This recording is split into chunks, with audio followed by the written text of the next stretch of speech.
Who says he's going to win? But while you've been hanging out in the library and going out on dates, I've been doing nothing but severe training the entire time.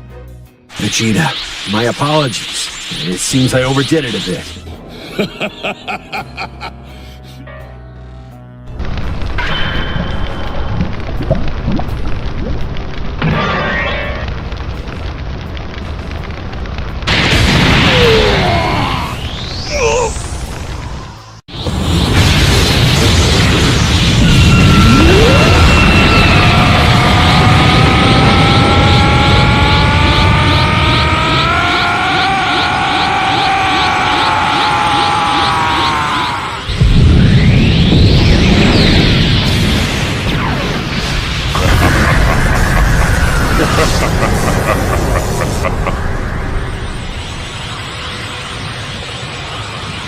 My heart's really pumping now!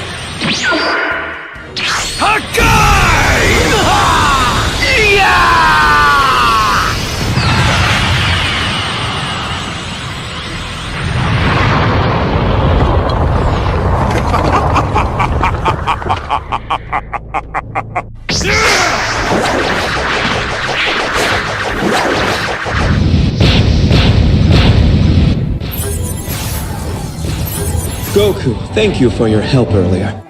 Gentlemen, it's been too long since our last visit.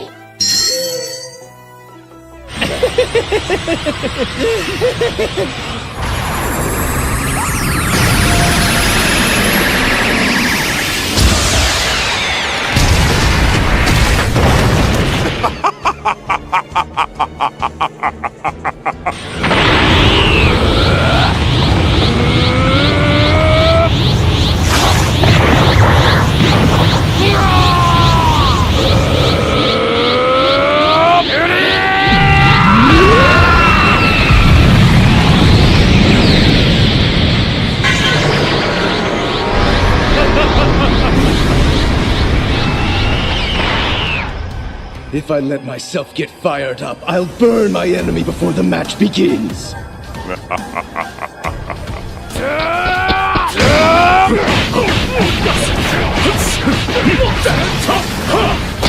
right, everyone! I need you to lend all the energy you can spare! Let's go!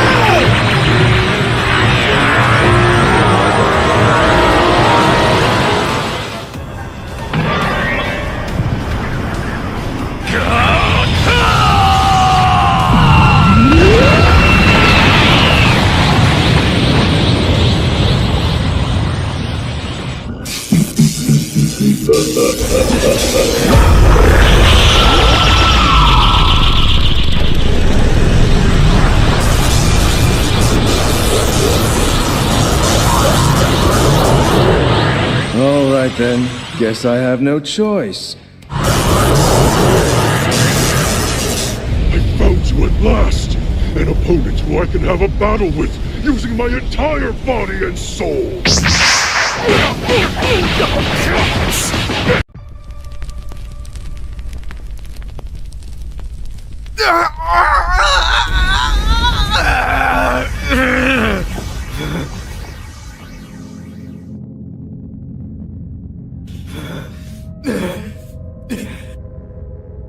Who are you? Show yourself!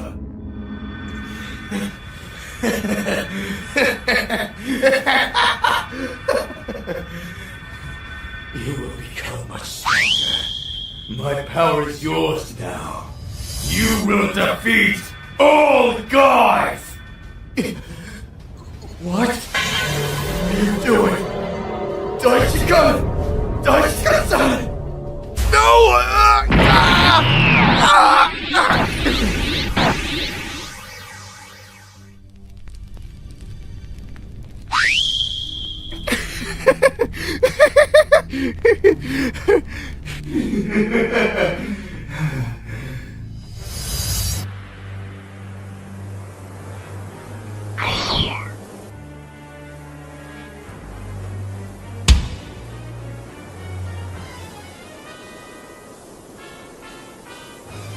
I was waiting for you, Son Gohan.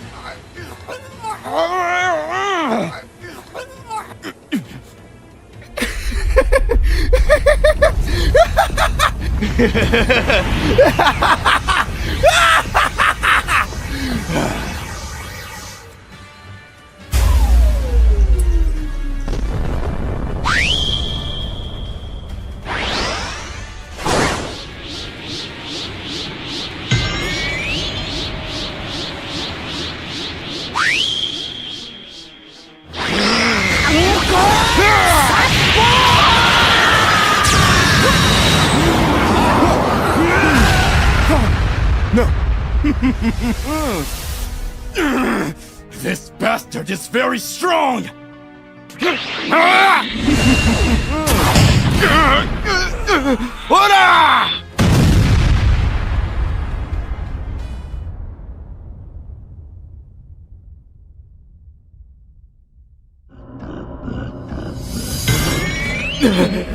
Come on, kid!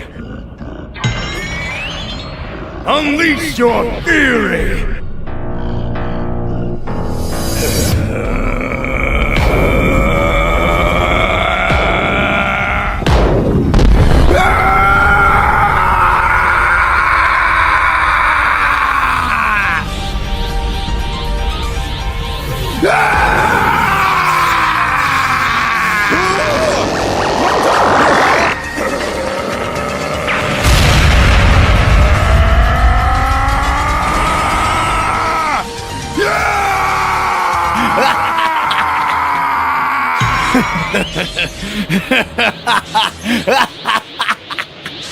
Get ready for your end, Whiz.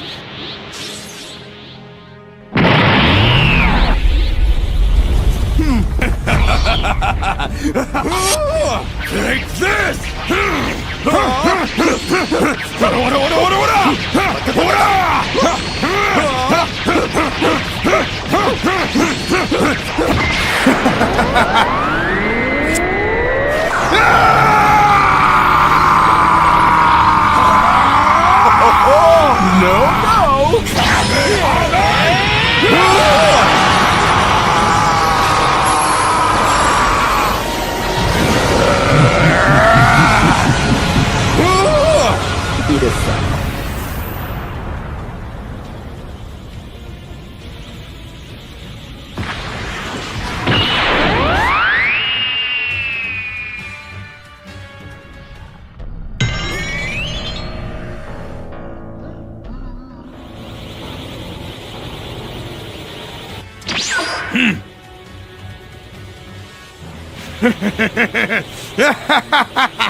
Damn you, Beerus!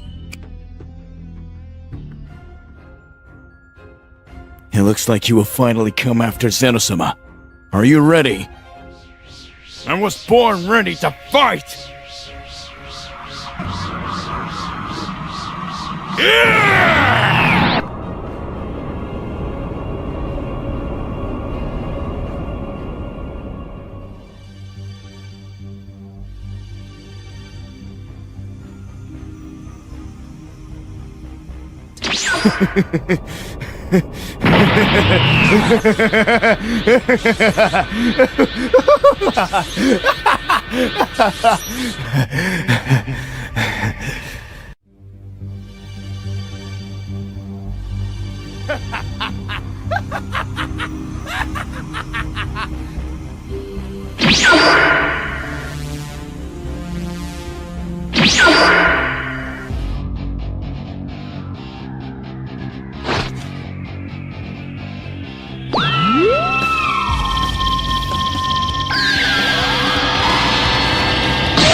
I will stop you now! Gohan!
Have no choice.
It's no use, father.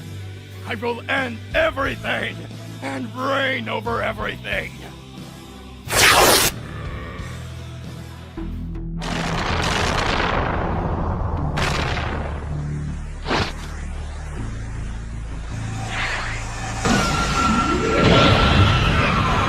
I'm going to stop you! Hey, I am Gokui, and the show starts now. This is absolute.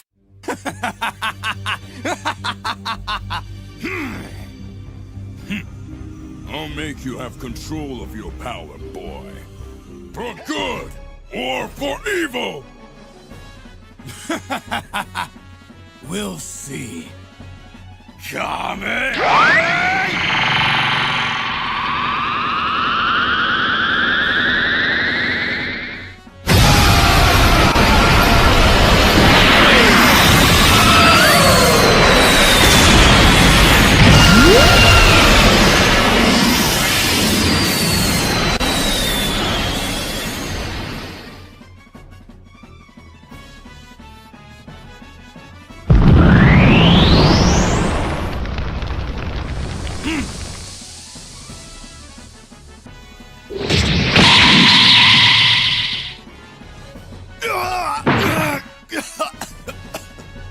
Interesting.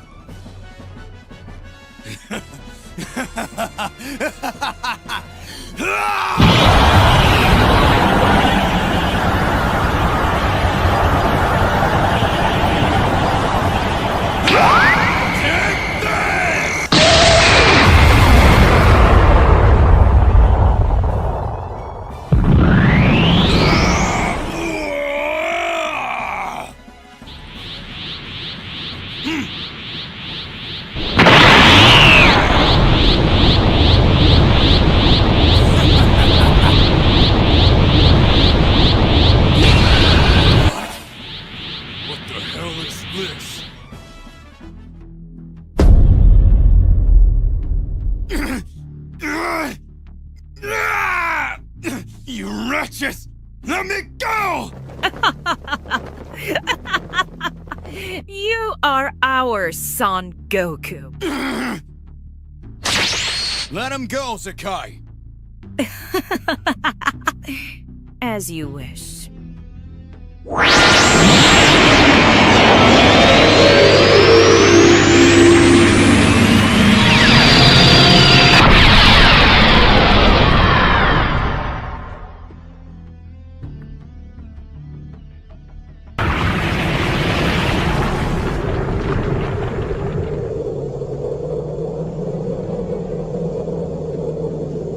Damn it! What happened here? What caused this destruction?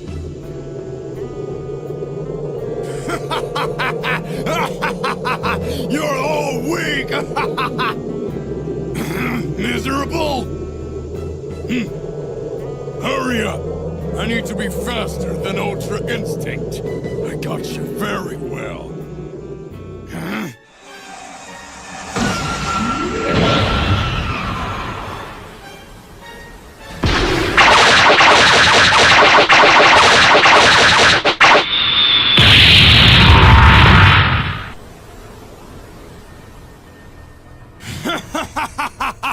All of you Saiyans are a disgrace!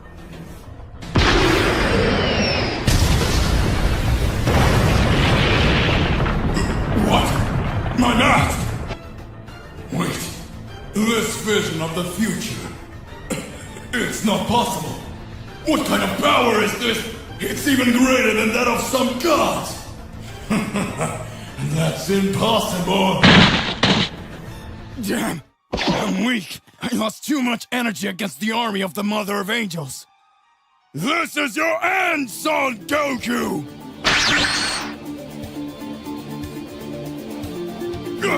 Wait! What is this? Hey, you won! Leave Kakarot where he is! You will be my opponent! The Great Vegeta, the Prince of all Saiyans! Hey, I am Gokui, and the show starts now. This is Absolute Cinema! Looks like the big moment has arrived. This time, I'll do things differently. It is your turn, Kakarot. This time, we will no longer be made pawns by the gods. Goku, you're in total disadvantage in fighting Mr. Beerus' Hakai form, but even so, he keeps smiling. This time, I already made my decision. What was your choice, Mr. Goku? Will you join us and become a destroyer?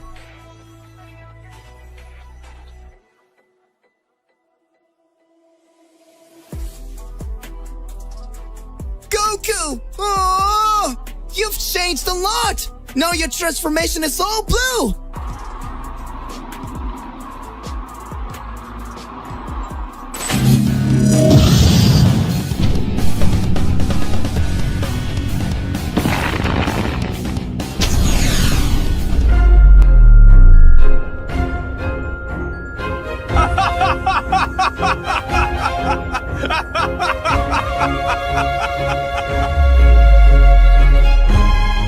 His skin is similar to the skin of the angels. Could it be that he was able to activate his transformation because he finally completely mastered his Ultra Instinct? You're next, Mr. Whis. So that's it.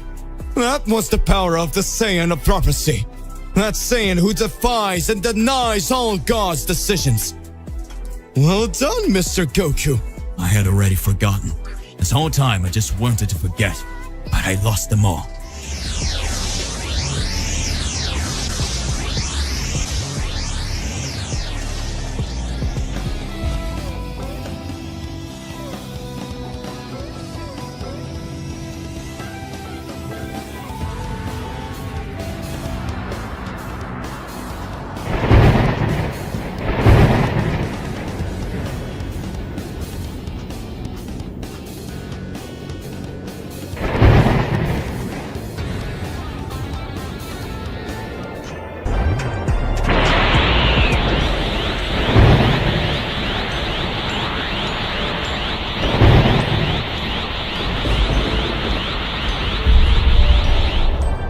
The Daishikan has come! Well done, Son Goku.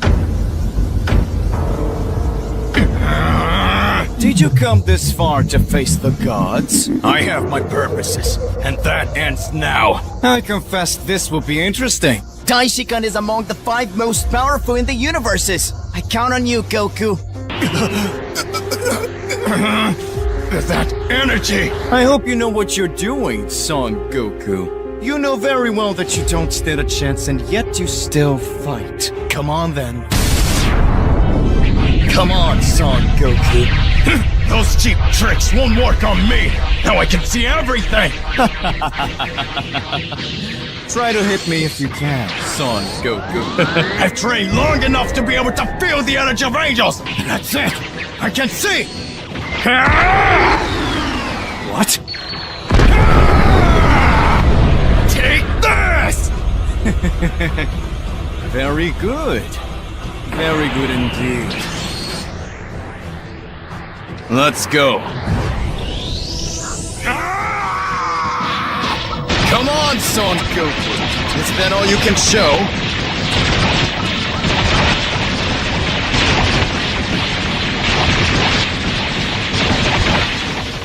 Kamehameha!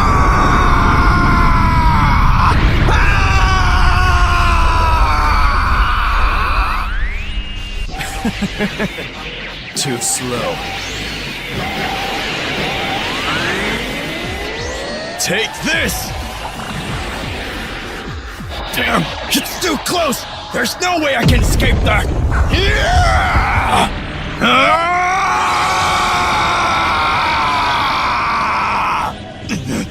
I should have expected it! I'm finally the father of all angels! Come on! Let's go!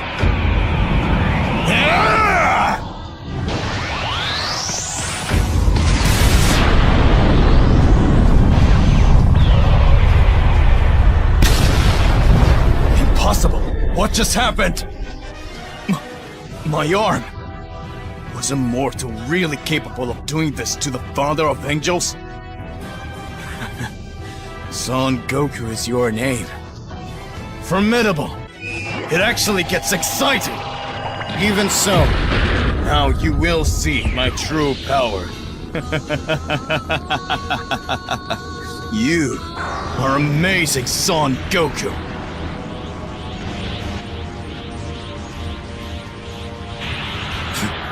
It has been a long time since I last used that power. My true form. The true father of angels. I still need to get used to it. I haven't used this transformation for millennia. You are worthy, Son Goku. Shall we go to the second round? He truly recognized me as worthy of his real power. Is Son Goku ready? Or are you afraid? That form gives me chills! But I won't flinch. If you don't attack me, I will. Now it's all or nothing! Now that's annoying. You're really not coming. So I'll go!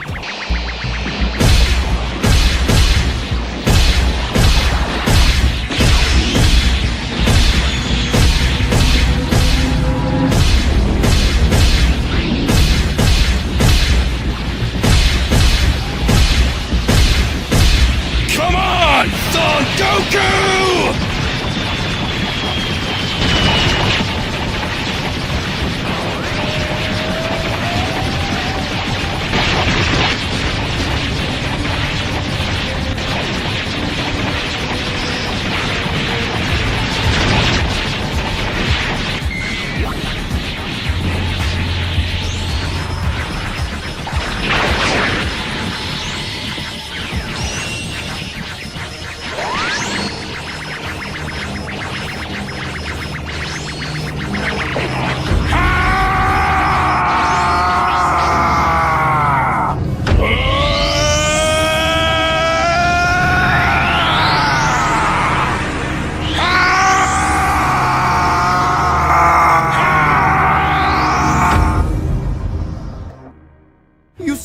Goku, Angel Ki is a different energy than you have ever experienced. It is a divine essence, a perfect harmony between body and soul. And how do I achieve this ki, this Angel Ki? It's a combination of mastery over your own energy, absolute control, and a deep understanding of the universe. Let's start with something simple. Focus on your inner energy, Lord Goku.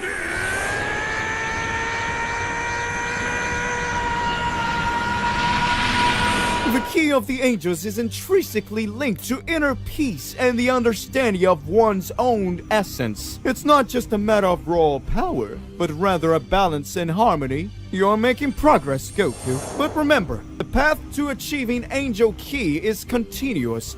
It is a journey of self-discovery and constant improvement. Angel Ki is not something that can be achieved overnight. It requires patience, understanding, and a calm mind. It is the perfect union of your physical and spiritual strength. Remember, Goku, Angel Ki is a powerful tool. Use it with wisdom and understanding. If you can master it, you will be one step closer to achieving a new level of power. Interesting. I never imagined that the Saiyan could reach this level. Whis, this training seems to be paying off. Huh. Goku is absorbing the lessons quickly. Angel Ki is a complex energy, but he seems to have a natural affinity for it. Whis, what exactly is he doing? He looks different. Goku is harmonizing his inner energy with that of the universe. He is becoming a vessel for Angel Ki, a perfect fusion between his physical strength and his spiritual essence. That's surprising. Let's see how far you've come, Goku. Try touching me at this time. Interesting, Goku. You're closer than ever. Did you just touch me? Oh. Yes! For the first time! Look, Gohan. Now you're going to your second training to release your power from your Akumo essence. The true Akumo Gohan. Perfect! Then I will release all my power from the essence of my ancestor Akumo. No, wait! Do not do it, please! Control only the essence of your ultimate form! Oh, yes. Thank you. Oh my Kami, what is this? It seems like it's exactly the same as last time, except he's managing to control my power. In fact, his strength is already at that level, and he's not even that transformation in white hair. Oh, that's incredible, Gohan! This power is incredible. It's just like that fight I had with my father. Akumo, I'm sure that from now on, you won't be able to dominate me. Wait, if in his final form he has that power, what level will you reach when you transform, Gohan? It's a strength very similar to Broly's, but at the same time, it's different. Is it because you're half human and half Saiyan? So that's it. I'm a bit confused, actually. Will he now be able to control his Akumo essence? This power is incredible! Akumo, this body is mine! Hey, Dad! And Kaioshin! I have a plan! A plan?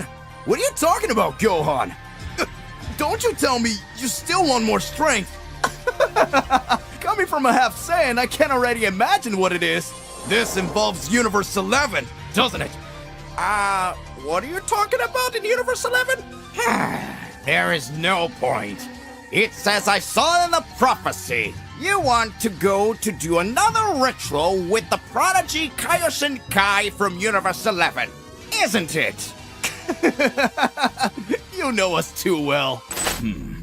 What's going on, Lord Belmont? Very astute, Jiren. Listen now. I feel that a war is approaching, and I need you to train a mortal from another universe. It can be seen that since the Tournament of Power, his strength level has gradually increased. He would be perfect to be your right-hand man on the frontline ship. And who are you referring to? A mortal called Son Gohan. Son Goku's son? Well, this boy has already accomplished several feats in his universe, and when he entered the Tournament of Power, he had not trained for years and practically equaled his power to Dispo's powers, who had trained 4 years ago. If he had trained, maybe he would be superior to Son Goku. That makes no sense. Wait and see then. Bring Son Gohan to Universe 11 then. What did Belmont see in that boy? Why so much interest in him? Could he really do something in a war? Why didn't he see Son Goku then? It's not possible. Why this boy be able to have his powers unlocked by me? Let me see. So that's it. He had part of his potential unlocked in the past by the Supreme Kaioshin of past generations to fight the demon Majin Buu in his universe. What irony of fate, isn't it, Son Gohan? Now that the universe is erased by Zeno-sama are back, you are one of the key players in the trump card of the universes allied with Daishiken against the Mother of Angels. And don't you dare to disappoint us. Lord Guy, with your ritual, I will release my true power, and I will overcome any enemy in this war.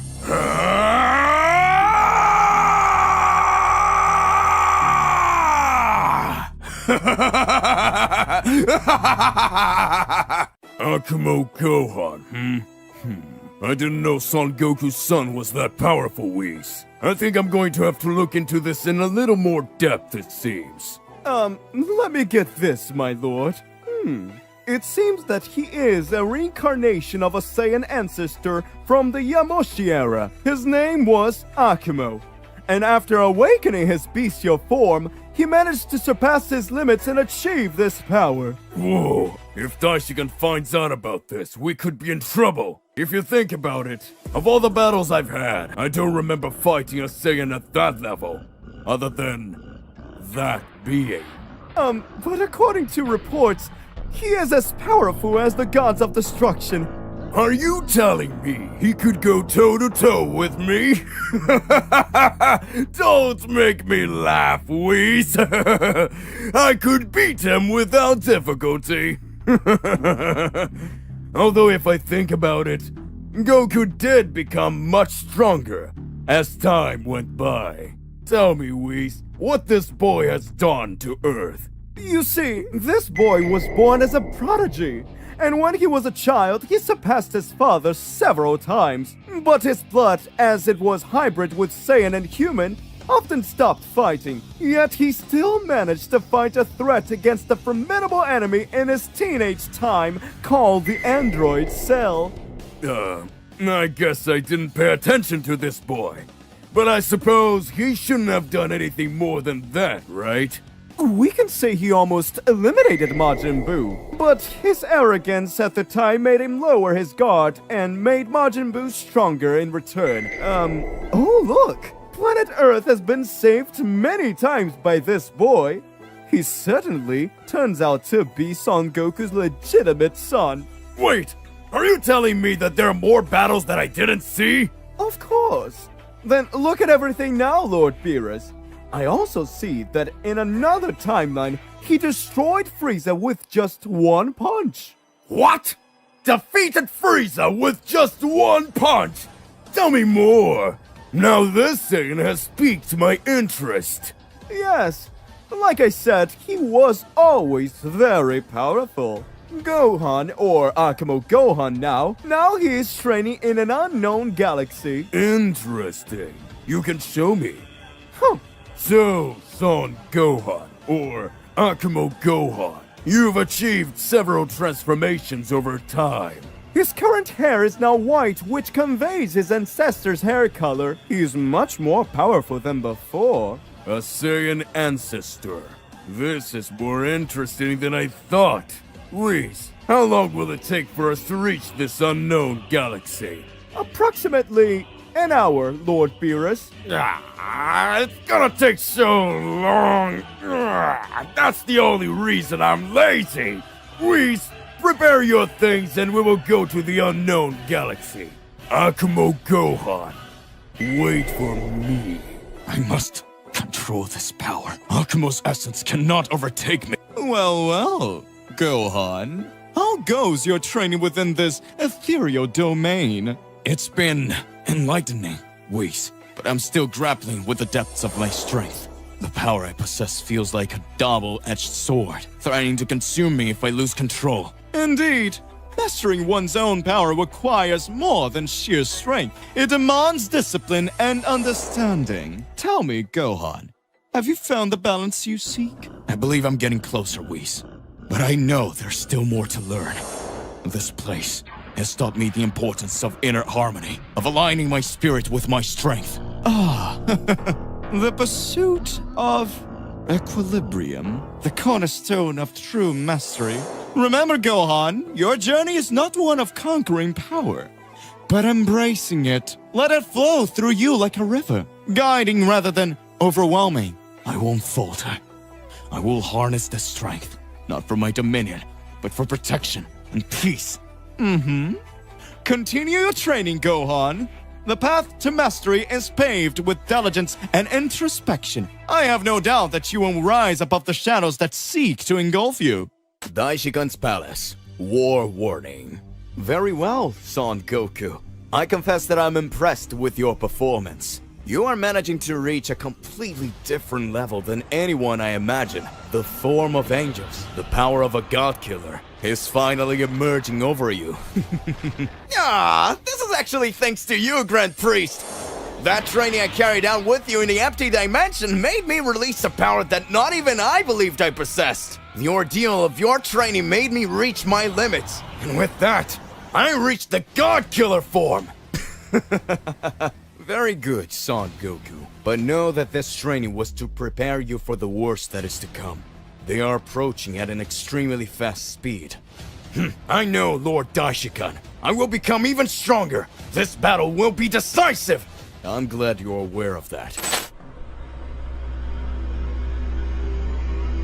Universe 11, Planet Belmont. Look at Margarita. Do you think this decision to train this mortal from Universe 7 was a good decision? You see, he has hidden potential, but wouldn't that overshadow Jiren's brilliance? You're always thinking about these questions of the universe, aren't you, Lord Belmont? But at the same time, you know that something much bigger is coming, don't you? That's the only reason I'm allowing this boy from Universe 7 to go through Kai's ritual here in Universe 11. I hadn't expected this in millennia. Finally, a new sacred war is coming. Are the universe erased by Daishikan back? By Daishikan, my father. I think I said too much. A long time ago. Seems like you don't listen to me, do you? How are we going to maintain the balance of the universe with this astronomical power occurring between these universes? The biggest disturbance between the universes is happening here. This is not something we can deal with, as if it were nothing, is it? Well, my dear Daishikan, this isn't like it's something that involves just you or any other universe. It involves much more than is beyond your thinking. What are you talking about? It's not fair, and I don't accept the system that is created by Zeno-sama and his guards. Who decided who has to live and die? Can't you agree with that, Daishikan? I will claim my right to reign over everything. Maybe your decision was wrong, not being able to act like that, Zekai. Stop it, Daishikan. You know very well that my power and the power of all universes allied with me are much greater than your power and everyone else's. You are the renowned Daishikan known as the Father of Angels, but I am the Mother of Angels. Don't try to stop me, Daishikan. This is madness, Zekai. You know very well that this is a mistake. Get out of my way, Daishikan. Damn! Real ceiling! Current times, Universe 11. This place is totally different. I thought I was going to die after all the fights I had. My training with the Supreme Kai released some of my hidden power. But to fight in this war, I will have to release 100% of my potential. No! 1,000%! Huh? Does this boy really think that a ritual with me will be the same thing as that ritual with that old pervert from Universe 7? This is actually insulting to me, the Great Kai! Even though I seriously analyzed this boy, what I'm going to say is almost impossible for a normal person to analyze. But it seems that this boy has a hidden potential that is even greater than Jiren's own. Who are you really, Son Gohan? However, you will suffer and run the risk of turning into cosmic dust to achieve this power. Let's see if you can do it, Son Gohan. I'm ready, Mr. Kai. Universe 9, Bergamo, Lavender, and Basil, the Trier of Wolves from Universe 9, were training Krillin, Yamcha, and Tien. I need to get stronger. Are you sure you want to fight with us? It's practically impossible for you to be able to lay a finger on us. You guys think you're too much. I'm the real wolf of Universe 7. You did well, but you still have a long way to go. You let your guard down. Take my poison! Yeah! What? I'm finished. These guys are monsters. How Goku and the others defeated them so easily? Well, if the war approaches, you will have to become much stronger to be able to deal with these things. Even us! Red Planet, Universe 14.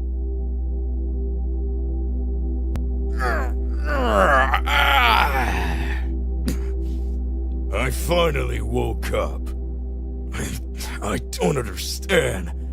Things here are strange. Where is everyone else? It's as if something has been changed. Oh, great Master Amaron. You have finally woken up. It seems like we went through some witchcraft enchantment. And as a result, we don't remember anything that happened before. Oh, great Master Amaron. It seems that in the ancient temple, there is something that is a message for you. Let me go there. A secret door. Amaron, if you're seeing this message, you know that millennia ago we were imprisoned by Daishikan in Universe Zero. In 2 years, a war will begin where we'll be freed. In the meantime, give them a demonstration of your power. In my absence, I declare you the new god of destruction of Universe 14! I'm ready, Lord Dromel.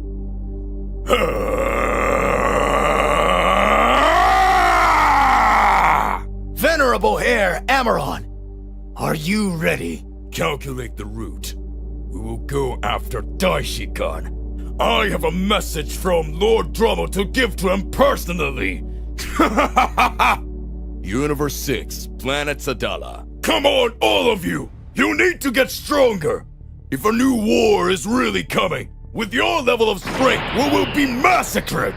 There are much more powerful warriors in the universes who are giving their all! Do the same! The king of this planet has assigned me to teach you how to become stronger! Hey, old man! Take it easy! You've barely arrived on our planet and you already wanted to give orders here! Calm down, Caulifla-san. Mr. Vegeta may be tough, but he's definitely just trying to help. If you think that standing there complaining will solve things, know that with this level of power, when the enemy appears, everything you love most and all those you most want to protect will be eradicated. That's really true. I hate to agree with you. I'm ready for training. So you're the Saiyan of Universe 7. Know that I'm the one who dictates the rules here.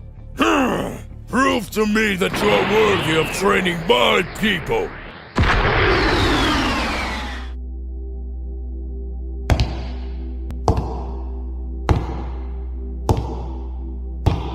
Huh? What's that? To be continued. The warning of war is finally coming. Each Z-Warrior is undergoing different training. What is really happening in the midst of all this? Click the like button and subscribe to the channel so you don't miss any chapters.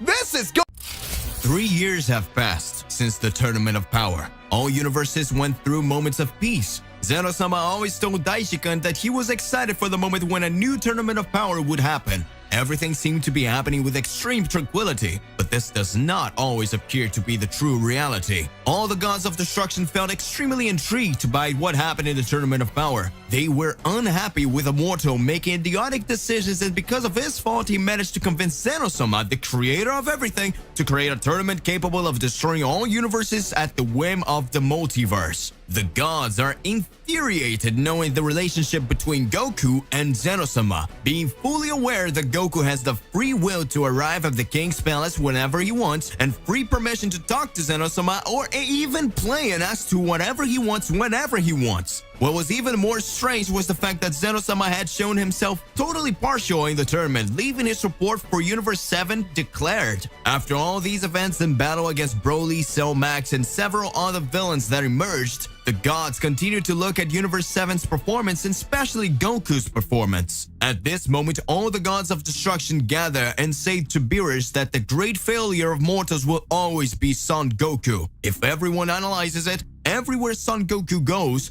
a catastrophe ends up happening. Even in the periods while Beerus slept, the Saiyan's arrival on Earth, and after all the events he went through, there's something strange with this Saiyan. It is not normal for a warrior of this class to always be able to emerge victorious from extremely difficult battles, and even the death itself he will conquer. It even seemed that another certain supreme god has been watching him from the beginning, so that he's always saving himself with another kind of ultimate goal. Beerus does not agree 100% with the ideal of all other gods due to whether or not it was not for Goku and his friends. Perhaps Universe 7, like several other universes, could not exist anymore. But in the rule of the gods, if a god turns against all other gods, all gods involved rebel against that god and eliminated. At that moment, it was already clear that all the gods of destruction saw Goku as a target and knew that if he was not eliminated, natural catastrophe would still happen, as if it were a coincidence on Earth, and would still cause other universes then not to be eliminated. If it was not for that mortals' attitudes, they would never end up suffering just like they did in a tournament of power. Beerus enraged all the gods. He ends up understanding the gods' decision and say that it will be done, but it will be done his way. Beerus says that he will find a way to seal Goku so that he can't escape a dimension, and make an excuse for Zeno-sama of the Great Priest, because killing the Saiyan due to the relationship he has with Zeno-sama can still create something more devastating. The gods agree. On Earth, all the Z Warriors were having fun and peaceful days with their families, while Goku and Vegeta carried out their training.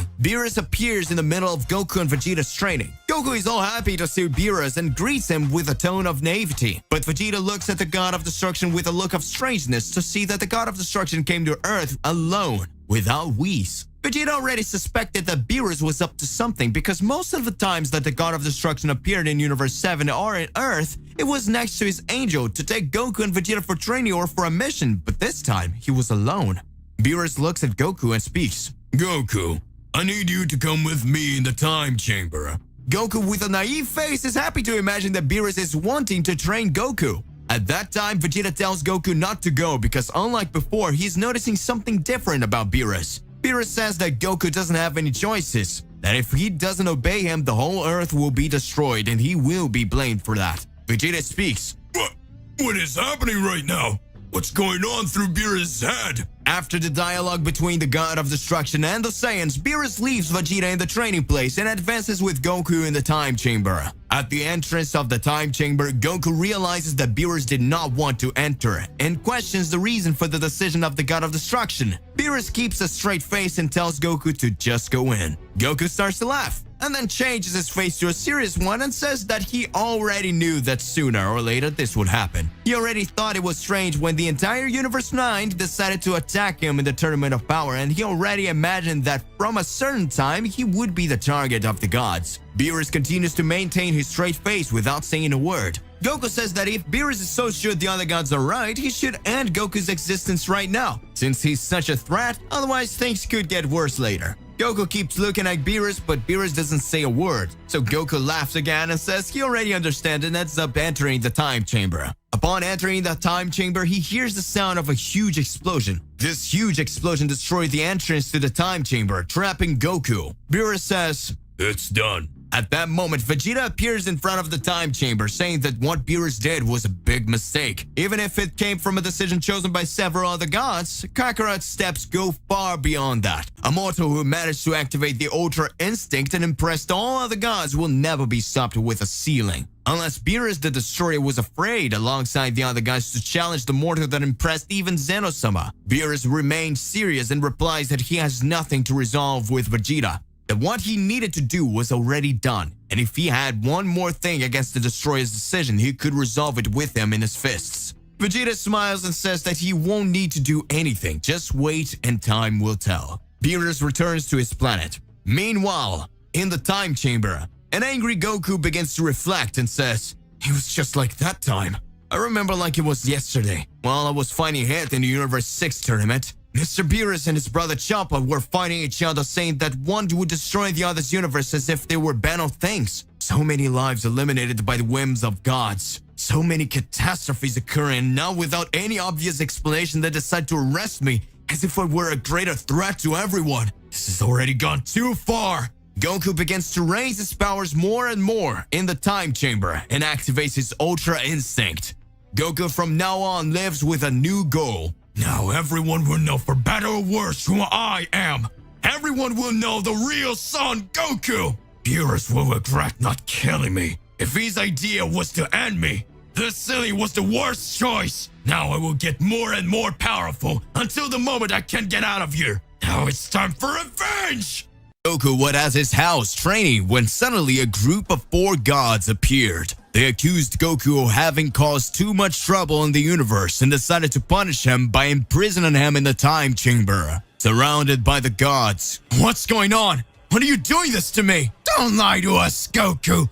We know that you are aware of what you did, or rather, what you were going to do. But I didn't do anything. Your denial only further proves your guilt, Goku. You're aware of what you've done, and even if you haven't done anything yet, it's just a matter of time. And now you will be taken to the time chamber to face the consequences of your actions. Goku was furious and tried to fight the gods, but they were too powerful for him. Left with no choice, Goku was easily taken to the hyperbolic time chamber and locked away. Meanwhile, Beerus and Whis stop in the middle of their meal and are stunned by the feeling they just experienced. They looked at each other, trying to find an explanation of what just happened. What will it be? Whis asked. Beerus didn't respond immediately. He was trying to identify the source of the disturbance. His divine senses allowed him to detect things most beings could not perceive, and he could sense that something powerful and unknown was moving in the fabric of time and space. Finally, Beerus turned to Whis and says, I don't know, but there's something seriously wrong out there. We need to investigate, Whis. They moved together, using their divine ability to break through the barriers of time and space. As they got closer to the source of the disturbance, Beerus could feel his anger building. They locked Goku in the time chamber, he whirled, his eyes narrowing in fury. Who made this? Whis asked, trying to understand the situation. Beerus growled in response. He could sense the presence of other gods nearby, but not the gods of destruction they knew from other universes. This made him even more worried. I don't know who this is, but I have my suspicions, he said, his voice thick with menace. They continue advancing until they finally arrived at the location of the disturbance. What's going on here? Beerus asked, his voice full of anger. The gods turned to face them, but they didn't seem intimidated. They knew they had the power to fight the gods of destruction if need to be. God Champa says, we are here to punish Goku, with a malicious smile on his lips. He caused a lot of trouble in our universe, and we think he needs a lesson. Beerus couldn't believe what he was hearing. He felt like that he was talking to his brother, Champa, but there was something strange in the air. The aura wasn't the same. Something was wrong. He looked at Whis and saw the same confusion on his face. Who are you anyway? Beerus asked suspiciously. Champa looked taken aback by Beerus' quick remark. He thought that his appearance and aura were identical to the real Champa, but Beerus was able to detect the difference. The god of destruction looked directly at the fake Champa with a look of disdain and distrust. You're not my brother, Beerus said, his voice now cold and hard. Your aura is different. Who are you and what are you doing here? The fake Champa realized he had been discovered. He let out a cynical laugh before answering. You're smart, Beerus.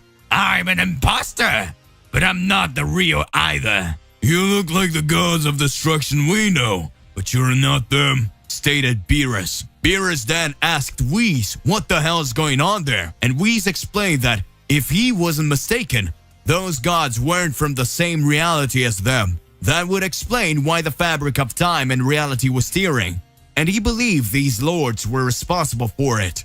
Whis explained to Beerus that there was a difference between universe and reality. He said that there were 12 known universes, but from them, there were infinite realities that unfolded in each universe. These unknown gods are not from our reality, Whis explained to Beerus. They must have come from an alternative reality in one of the 12 universes. This is why we feel the fabric of time and reality being torn apart. Beerus nodded, realizing it made sense. He knew that there were other realities where different events could happen, but he had never thought of gods from other realities entering his own reality. So what should we do? Beerus asked. We must stop these gods from punishing Goku. They have no right to interfere with our reality, and we cannot allow that to happen. The fake Champa smirked as he saw the warrior's expressions of Beerus' face. We've trapped Goku in a special time chamber that connects reality, he said with a superior tone. There, no one will be able to rescue him. He's completely at our mercy now. Whis looked at the unknown gods with a serious expression on his face. The only mystery here is why they're after Goku, he said. What did he do to deserve being locked in a special time chamber? And why are you so determined to punish him? The fake Champa then explained the reason behind Goku's punishment. The problem isn't just with this version of Goku. It is with all the versions of him in any universe and reality. In all realities, one version of Goku is responsible for a universal catastrophe. He's a dangerous existence, and the greatest of them was the devourer of realities, as he was known. We are condemning all existent versions of Goku to prevent this from happening again. And in this special time chamber, where we trapped him, no one can rescue him. Whis was stunned by the revelation, while Beerus looked skeptical. That's impossible, he said. Goku can be a little reckless at times, but he could never do something that catastrophic. The fake Champa just shook his head. You don't understand, Beerus. It's not just this version of Goku that's the problem. It's all versions of him, in all realities. Do you understand? He's in constant danger. He is the danger. And it's our duty to protect the existence of all universe and all realities. The doom of Goku is the only solution. Beerus was uneasy about the situation. He felt that something was wrong with the unknown gods and the situation in general. They weren't just doing a duty. They were enjoying the possibility of condemning Goku. Furthermore, the fake Champa's words made no sense to Beerus. Condemned all versions of Goku in all realities? That seemed like an exaggeration. Even for someone like Beerus, who had already seen a lot of strange things in his life. As a god of destruction, of course. He knew there was something that they were keeping from him. He knew that there was something that they were keeping out from him. But he couldn't figure out what it was. The situation was getting more and more tense. And Beerus knew he needed to act fast if he wanted to save Goku. In the time chamber, Goku felt lost and alone. He was used to training in open, sunny places where he could hear the sounds of nature and feel the warmth of the sun. But in the Hall of Time, he was surrounded by darkness and silence. He began training, but soon realized that the time chamber was unlike anything he had ever experienced. The challenges were tougher and the enemies more powerful. Goku was trapped in a time chamber, a place where time passes differently than it does in the real world. He had been imprisoned there because he was considered a threat. Since in many different realities, a version of Goku caused destruction and chaos in transcendental emotions. However, Goku still didn't know it. Imprisoned Goku did the only thing he could do. He trained intensely, looking for a way to escape this prison. After months of training, Goku felt that he had reached a new level of power.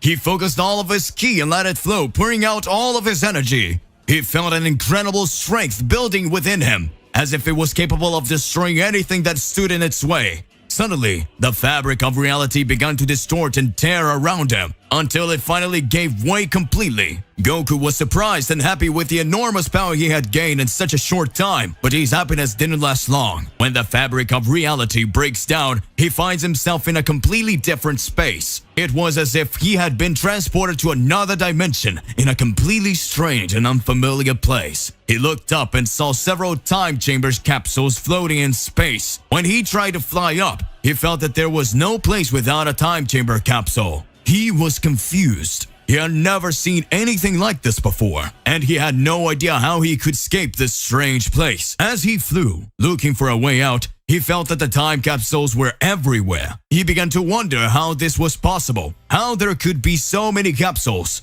and how the time chambers were contained within them. He tried to fly towards one of the capsules to see what was inside, but was stopped by an incredibly strong barrier that flew him backwards. Goku was surprised. He had never encountered such a strong barrier before. Even with all his powers, Goku couldn't destroy it. Every blow he landed was reflected back at him, making him feel the impact. He knew that something important must be inside that capsule, but he couldn't get there. Determined to find out what was sleeping there, Goku focused all his energy on trying to feel it. Goku focused all his energy on trying to feel if there was something inside the time chamber capsule. To his surprise, he felt ki extremely similar to his own. He was confused for a moment, wondering if the barrier could have reflected his own presence back at him. However, before he could think about it further, he caught the presence of another being with a similar ki to his own, hovering nearby. Goku was excited at the possibility of meeting someone. Following the person's presence, Goku wondered if this person would be able to help him or at least answer some of his questions. As he approached the mysterious figure, Goku shouted, "Hey, you! Hey!" The figure was on its back on top of a huge rock that was floating on that place. Upon hearing Goku, the figure turned around and surprised Goku. The mysterious man was the spitting image of Goku himself. The figure then says, "Amazing. Looks like I'm not the only monster around here." "Incredible! You're just like me. You're Saiyan too, right?" asked Goku. Mysterious figure said, "And who are you? How did you get here asking a bunch of questions? Say your name first, you weirdo. And who are you? How did you get here asking a bunch of questions? Say your name first, you weirdo." "But yeah, I'm a Saiyan, and apparently you are one too, right?" Goku was a little confused by the way the mysterious figure spoke, but he was excited to find someone who could help him understand what he was feeling. He then introduced himself. "I'm Goku, from Universe 7, and you?" The mysterious figure looked at Goku with an intense gaze, as if sizing him up. Goku noticed that there was something different about this figure, something he couldn't explain. Then the figure replied, "Your name is Goku. I never met someone with that name. My name is Kakarot." Goku widened his eyes in surprise. "Really? That's my second name too," he said, shaking his head. "Interesting. You must have a great life story," introduced Kakarot, with a smile on his face. Goku couldn't help but smile too, but his expression soon changed to a more heartfelt one as he remembered why he was there. "Ah, Kakarot, I have something funny to say. I have no idea what's going on. Could you explain to me, what's happening?" asked Goku, sincerely confused by the situation he found himself in. Kakarot looked even more surprised. "Hey, you don't know?" Goku shook his head. "I have no idea. Nobody told me anything. I was trapped in one of those capsules. I don't know how else these capsules are like in the time chamber," explained Goku, looking at Kakarot. Kakarot said, "I see. So you'd know absolutely nothing," he said in a worried manner. "In that case, the first thing you should know is that I am you and you are me from a parallel reality. A reality that is not separate by either time or space. It's a new dimension mirrored by another dimension, mirrored by another dimension, and so on. And that's how we all originated," Kakarot explained, glaring at Goku. Goku was stunned by Kakarot's explanation. It was hard to understand, but he knew he had to trust him since he was the only clue he had as to what's going on. "And the second thing?" he asked, eager for more information. "We are being haunted by several gods in different realities. At some point, some Goku or Kakarot, that is, whatever the name of this other version of us is, will be captured and imprisoned in a capsule with temporal rooms," said Kakarot, his expression becoming more serious. Goku was completely stunned by Kakarot's words, but at the same time he felt a strange animation inside him. He had never imagined that there would be so many gods behind him and his other versions. How is that even possible? Why are we even being hunted? Kakarot realized Goku's confusion and explained, "Several versions of us have already caused imaginable catastrophes. We were classified as a threat at the level of the Great Senosama. The gods decided to hunt us all down because worse than a god of destruction is a god of antimatter. Someone who can erase life like it's nothing. A version of us, they call that." Goku was shocked by the revelation, but he also felt a twinge of pride. So you mean our potential for evolution surpasses the gods and that's why they're afraid of us? Asked Goku. Exactly, replied Kakarot excitedly. And even now you still don't realize what you've done, do you? Asked Kakarot. I don't understand anything. What did I do? Kakarot looked at Goku in awe and said, You have great potential, my friend. Anyone who escapes the capsule is no longer the same. I still don't understand. You just escaped from a capsule that imprisoned you in a temporal chamber made to punish angels and even rebellious gods. At that moment, you overcome a pseudo-god of destruction, maybe even clash with an angel, explained Kakarot. Goku looked at Kakarot in surprise. He couldn't believe he had so much power inside him, but then a feeling of dread began to build in his chest. If the gods were hunting them all down, that meant he wasn't safe anywhere. Goku looked at Kakarot in surprise. He asked him how they were going to seek to evolve with the gods all the time behind them. We won't be safe anywhere, pointed Goku. Kakarot hesitated before answering Goku, but he finally said, Yes and no. We're safe, but our other versions are still being hunted. He sighed, thinking of the challenges they still lay ahead. Our problems now are no longer the gods. After all, we've already been captured. But we only managed to get past the first problem. There are still other challenges to return to our reality. Goku looked at Kakarot worried and asked, And in the second problem, are we alone? Kakarot shook his head. No, we're not alone. There are many of us scattered around, all looking for a way to increase our power and escape from here. Kakarot looked thoughtful before adding, I heard that a version of us has been causing a lot of trouble for the gods outside. This version was the first to escape the time chamber. It became known as a devourer of life or god of antimatter. He simply ended all traces of existing life by escaping from prison. Because of this, the gods decided to make a new layer of protective barrier to prevent other possible versions of us from escaping. We will have to do much more than that. We will have to do much more than just escaping the capsule. It will be something new and unprecedented. Goku was impressed by the story. This guy must be amazing. I'd like to fight him one day, he said, his expression determined. Kakarot agreed.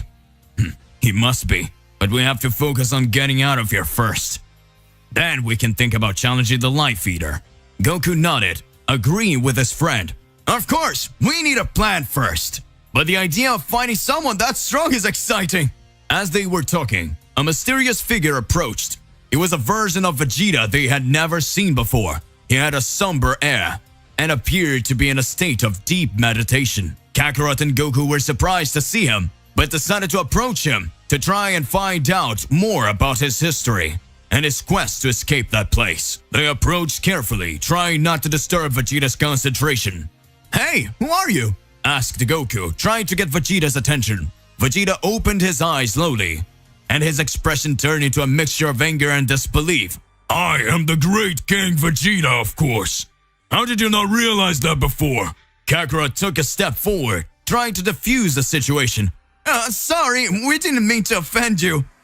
We're just trying to escape this place and wanted to know if you had any information that could help us. Vegeta looked hesitant to share anything with them. I don't trust you. I don't know if you're our friends or enemies. Goku was in a state of confusion as he saw a version of Vegeta in front of him. He had thought that that place would only be inhabited by versions of him.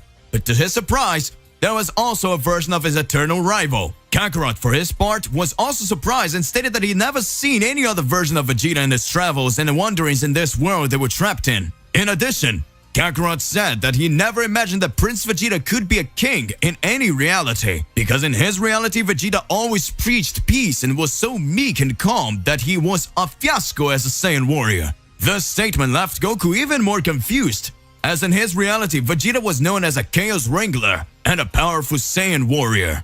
Faced with the contradiction between the two realities, Goku questioned Kakarot if he was serious, stating that it was almost unimaginable for him to think of Vegeta as a pacifist. However, the version of Vegeta present in that reality got irritated with their conversation and told them not to compare him with this pathetic version they had of him.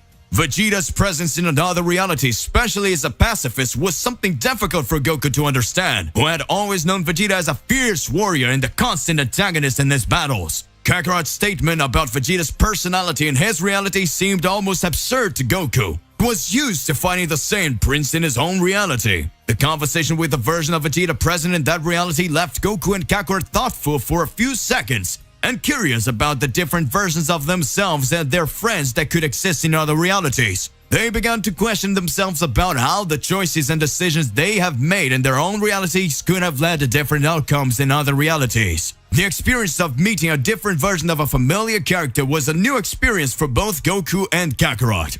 They realized that the multiverse was vaster and more complex than they had previously imagined, and that there were countless possibilities and realities that they had not yet explored. The conversation with the version of Vegeta present there had made them more humble and curious about other realities that they still didn't know, and it opened their minds to a new understanding that would make all the difference in their near future.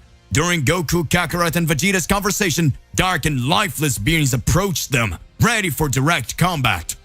They physically resembled Goku, wearing black masks and black clothes. They looked empty, without any life. Three warriors realized that there was something strange about these beings and prepared for battle. However, they were weak, and Goku made no effort to finish them off. The battle was not difficult and was over in a few moments. Upon starting combat, Goku showed a small portion of his power, just to warm up and prepare for more difficult battles. This served to impress everyone there, including Vegeta, who was amazed at Goku's power. Kakarot, upon seeing the power emanating from Goku, thought to himself, "That's a third of his power? Impressive, and I'll challenge him." Meanwhile, Vegeta felt inferior. He considered himself incredibly powerful, but he realized that in just that one small battle, the version he knew of Kakarot wasn't even close to a third of Goku's power. Vegeta's facial expressions changed to a mixture of surprise and admiration. There was respect and maturity that we didn't know expressed in his gaze. Kakarot was visibly perplexed by the appearance of the dark and lifeless beings that attacked them. With a confused expression, he asked Goku where these beings were and if he had seen anything similar before. Goku shook his head, saying that he had never seen anything like this.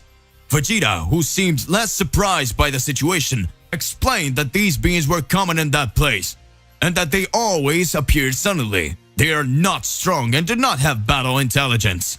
It is as if they were lifeless dolls following orders, but their origin was still unknown. Meanwhile, the beings' bodies began to dissipate, turning into dust. Unfortunately, this prevented any kind of more detailed investigation into the origin of these mysterious beings.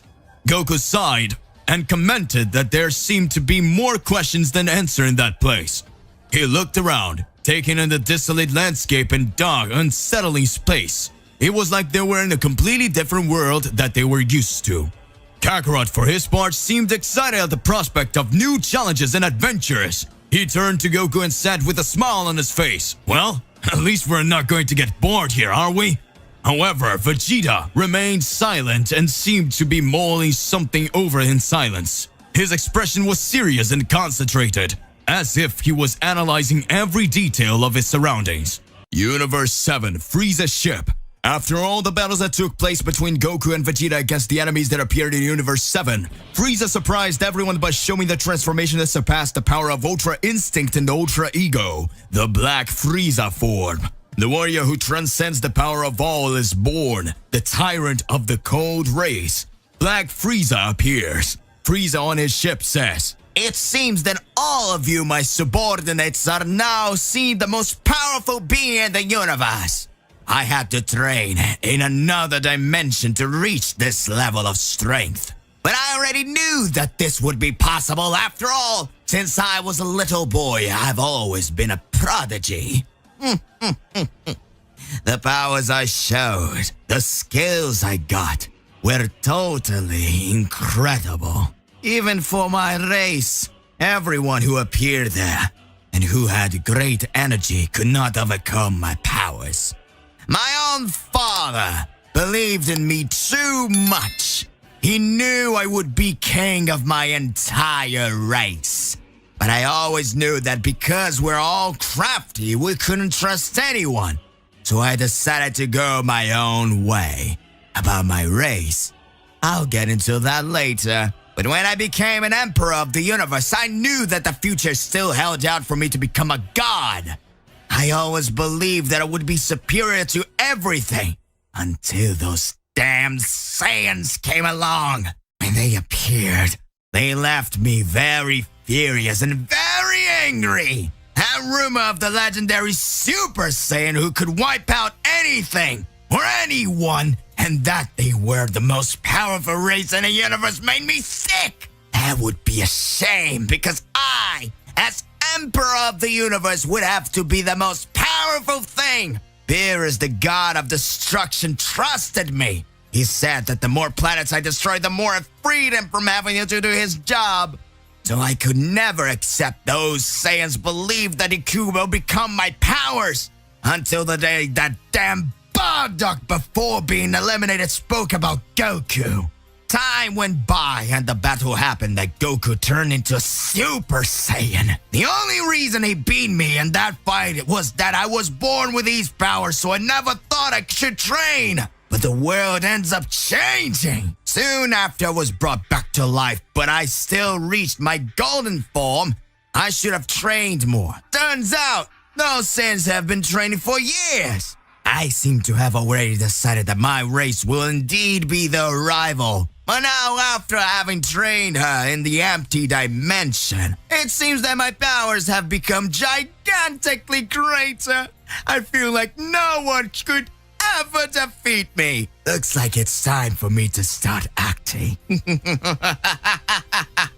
It's time to put my plan into action. At that moment, Frieza's subordinate looks on and says, "Great Majesty Frieza, does that mean then that the relocation plan will start now?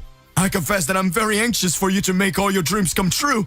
I knew you could do amazing things. We always waited for you here. I'm sure now begins his reign over the entire universe. We will make your Majesty actually become the Emperor, or maybe even a god. Let's get Xenosuma's powers. Our Great Majesty is incredible. We've been waiting for a long time for this moment." Frieza closes his face a little and says, "Shut up. At no point did I ask for your opinion. I need to think very carefully how we're going to act. For a long time, I was thinking that I could become happier if I become mortal, or thinking about the wish I should ask for the Dragon Balls. The time went by and I realized that maybe that wasn't all that mattered. Perhaps there were some more important things within that subject, but in the end, I managed to reach my goal. I want to be the one who transcends everything and transcends everyone. But before that, I can't forget those who have already brought me to big heartache. Saiyans and Earthlings. I still have matters to attend to with you. I will teach each of you a lesson and then I will start my plan." What will Frieza's plan be? What does Frieza really want to show? The Emperor of the Universe, the one who never gives up and has the potential of the most powerful warrior, appears. At one point, we said that maybe there was a being even more powerful than Frieza, and that being was not about Goku. Planet Beerus. Goku, using his Ultra Instinct alongside Vegeta with his Ultra Ego, continue to carry out their training. At that time, Goku begins to show great abilities. Beerus watches Goku and Vegeta training him. He felt that something catastrophic was yet to happen. The battle is getting more and more intriguing. Goku says, "Vegeta, we need to get a lot stronger. It seems that no matter how much we train, there are always powerful guys. You've seen the power of Granola and the power of Gas himself. We've been through some bad times, but I know that we will be able to show even better performance. I'm sure once I master all the 100% of Ultra Instinct, I'll be able to achieve a whole new transformation." Vegeta watches and speaks. "Don't get so cocky, Kakarot. I will still be able to show skills much more powerful than you. I'm the Prince of all Saiyans. My Ultra Ego was about to defeat those guys, but I had just learned this transformation and I'm still learning how to deal with it. Maybe we should do another type of training. I feel that at any moment a powerful enemy can appear to invade our universe." At that moment, Beerus observes everything. Whis looks and talks. "It seems like that Mr. Goku and Mr. Vegeta never get tired of training. They really want to get stronger so they can bring balance to Universe 7. After all, we need powerful warriors. If we stop to analyze and see everything that ended up happening, we we can already understand that the battles can get more and more complex. We don't know who will be the next enemy, who will want to end everything. They are really very interesting points for us to analyze, but we still need to think. What will await us? During these times, Beerus observes and speaks. It seems that this Universe 7 always comes into conflict. At any moment we can expect a new threat because we wouldn't know what the difference between good would be if there were no evil, would we? So these are things that should happen. Planet being destroyed, others being created, some wanting to kill and others fighting for life. That's how things work. At that moment, Frieza's ship lands on the planet Beerus. Beerus looks at Frieza. Whis smiles and Vegeta makes an angry face. Goku just watches. Frieza in his normal transformation says, "Wow, wow, wow. Forgive me, Lord Beerus, for entering your planet like this, especially without your permission." Beerus gets serious and says, "Do you want to get erased now? Why did you come here for? I did not authorize you to enter this place." Whis, Vegeta, and Beerus look at Frieza with a questioning expression. What does Frieza want here? At that moment, Goku says, "Cool, if you want to fight, know that we won't go easy on you. Even though you've shown that new power, we're going to resolve this situation right now, whatever the cost." At that moment, Frieza smiles at Goku and says, "Oh, don't be like that, you pathetic fool. I just want to invite you. Come train with me in the same galaxy where I trained. There, time passes very slowly, and I can torture you endlessly. There's a little similar to that time chamber you have in Kami-sama's time, but the training, I assure you, is much more arduous. I am not a threat to you today. I am not a threat to you today. If yet, I would have also attacked you by now. I have other plans. Accept and come with me, Goku. If you want, you can come with me too, Vegeta." At that moment, Vegeta says, "I would never go anywhere with you, you damn worm! Kakarot is not crazy to accept something from you!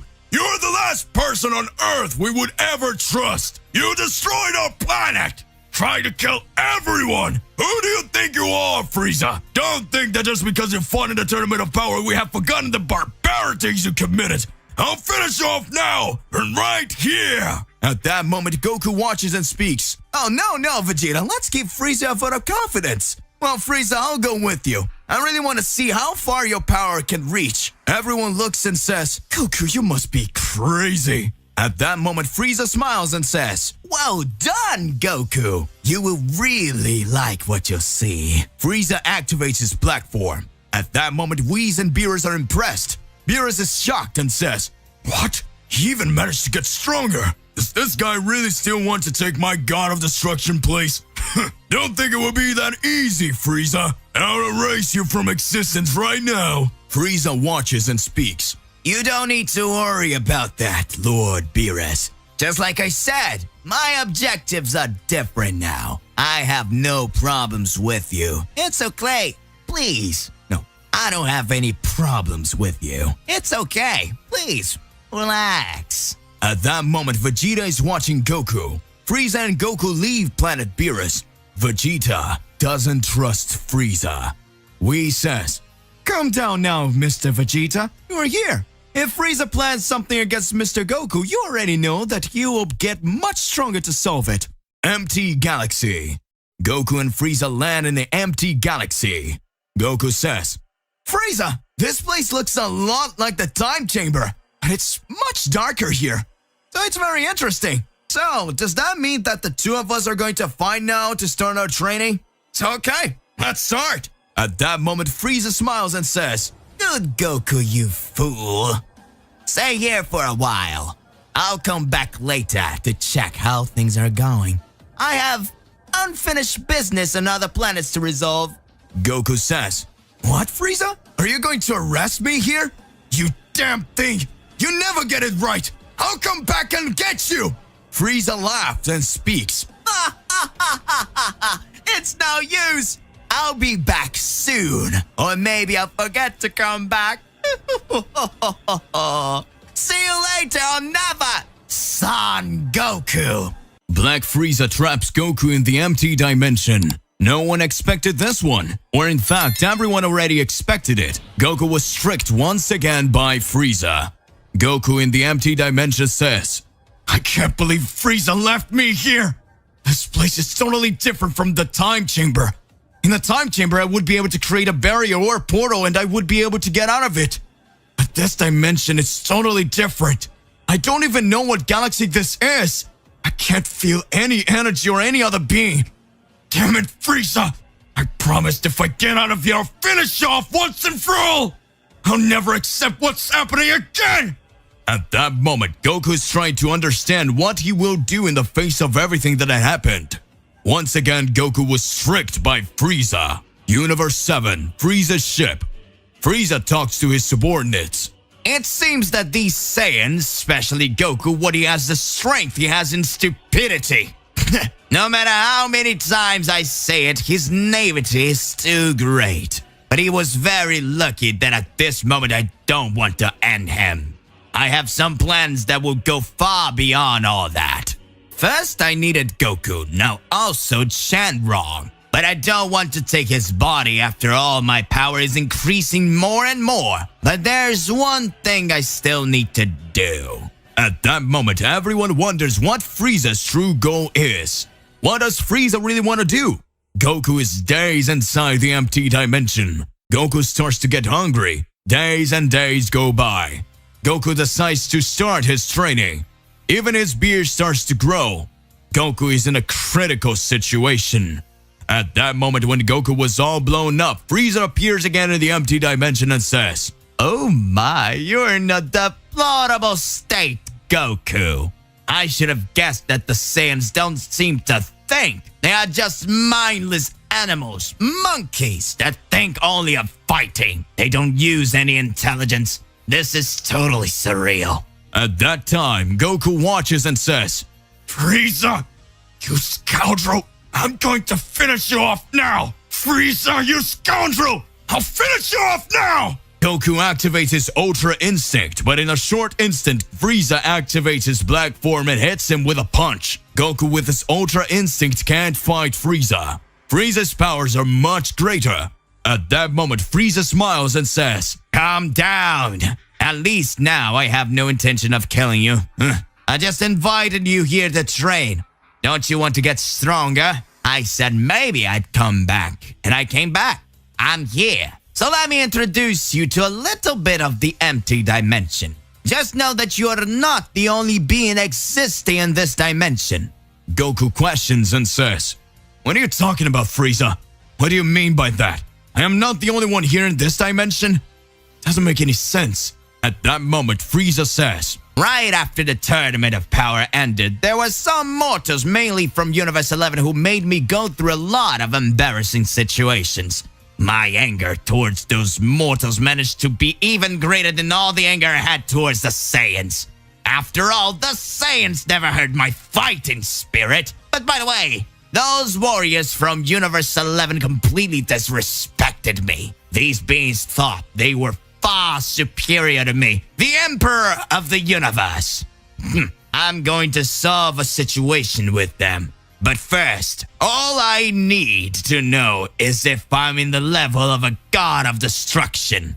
I will have to visit Beerus again. I'll ask for a little battle and let him test my powers. Many things will happen, just know that, Son Goku. I have many plans to be carried out. A tyrant's revenge can never be simple revenge. I still need to accomplish many interesting things. Do you understand, monkey? Goku watches and speaks. What are you wanting to do, Frieza? What is your real goal? Why do you want me to train here? I cannot understand you. Frieza laughs and says,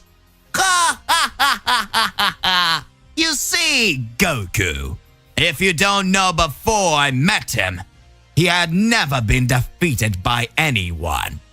I believed that I was the most powerful being in the universe. I had never had some kind of training. I always showed great skills and latent power until the moment you Saiyans came along. I always knew they would cause me big trouble. You, right after fighting the beings of my army, you came to me. The moment you fought with me, things were more complicated. At first, I had a lot more power than you. Until a moment I didn't understand how you managed to transform into a Super Saiyan. Soon after I had to fight against Vegeta's son that I eliminated, and everything that happened ended up showing a much better performance. I really couldn't wait to get powerful. My thirst for revenge made me do things without thinking. But that was it. That's what you showed me without realizing it. At first, I couldn't understand it well. But now, I see it more clearly. What I really want was to get stronger. There was a need for you to show a different performance. All the times I saw you getting stronger, I couldn't see that my body still managed to raise my energy even more. In this way, I achieved my Black Frieza form by humbling all the powers of higher instinct and ultra ego. Have you ever wondered at what moment will you become stronger than Beerus? Isn't it strange to imagine that there are beings in the world superior to you? I don't know if you've noticed this, but all this revolution will start now. Well, Goku. I hope you know that within this empty dimension there are many powerful beings. I don't know her completely myself, so your task will be to find out what lies in the depths of the unknown dimension. I got to fight some beings here before. In several moments I thought I was going to die until the moment my strength was the least. At that time, I discovered that I would really get stronger. When I thought I had beaten them, they came back. There are rumors that there are beings superior to the gods of destruction here. And if any of them escaped, the entire universe would be destroyed. So I hope you know how to deal with that as time goes and things will get even more complicated for you. Goku is shocked and speaks. Hey, Frieza! Will you leave me here again? Stop it, Frieza! Don't leave me here! At that moment, Frieza again starts to laugh and leaves the empty dimension. Planet Beerus. Beerus, Whis, and Vegeta keep wondering what was going on with Goku. Days had passed and no sign of the Saiyan. Vegeta speaks. These guys can only be kidding! How can Kakarot be so dumb as to trust Frieza one more time? Frieza will never be trusted! I can't imagine how this guy's so naive! Vegeta activates his Ultra Ego and says, I will be able to show the greatest performance against all beings that appear! I don't care what happens, Mr. Beerus! I want to learn the Suprema Kai technique! I won't accept that beings like Frieza keep showing up around here! Come on, Beerus! Let's start our training! At that moment, Whis observes and speaks.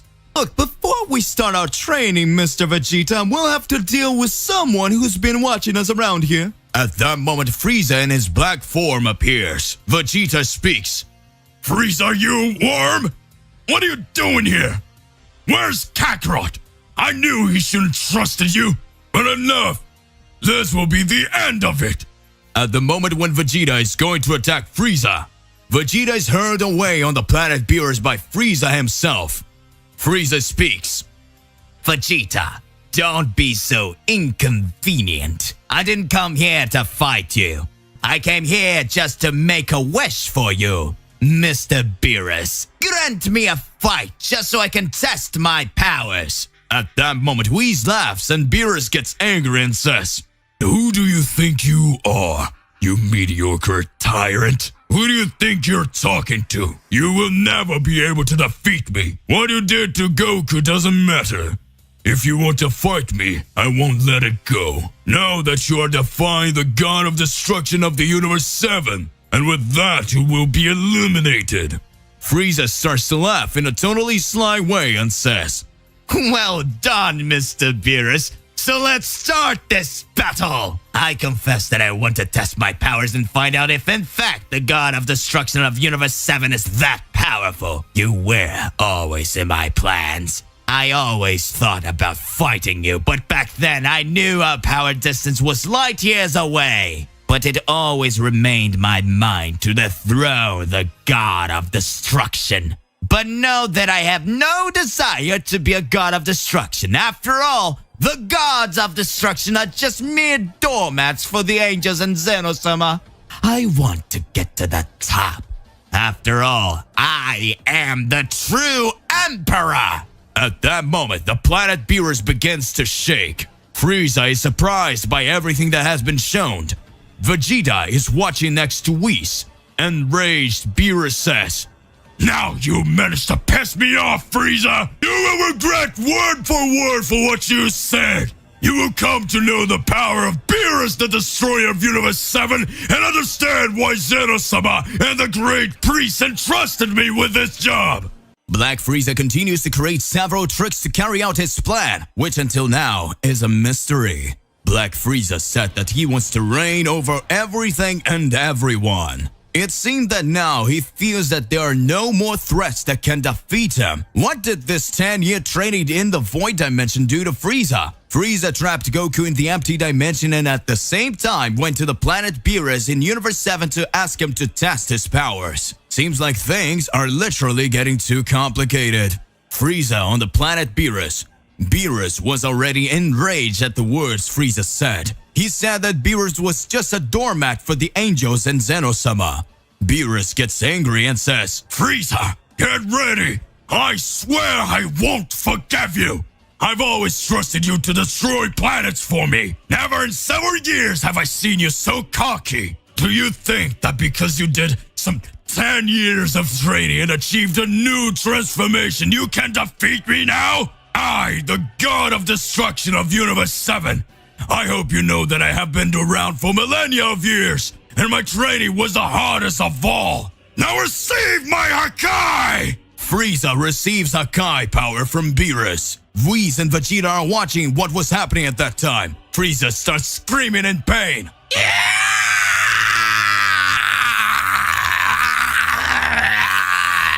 It looked like the tyrant of Universe 7 had already been defeated. In a few moments, we heard a laugh. Frieza looks at Beerus and starts talking. "I know this energy.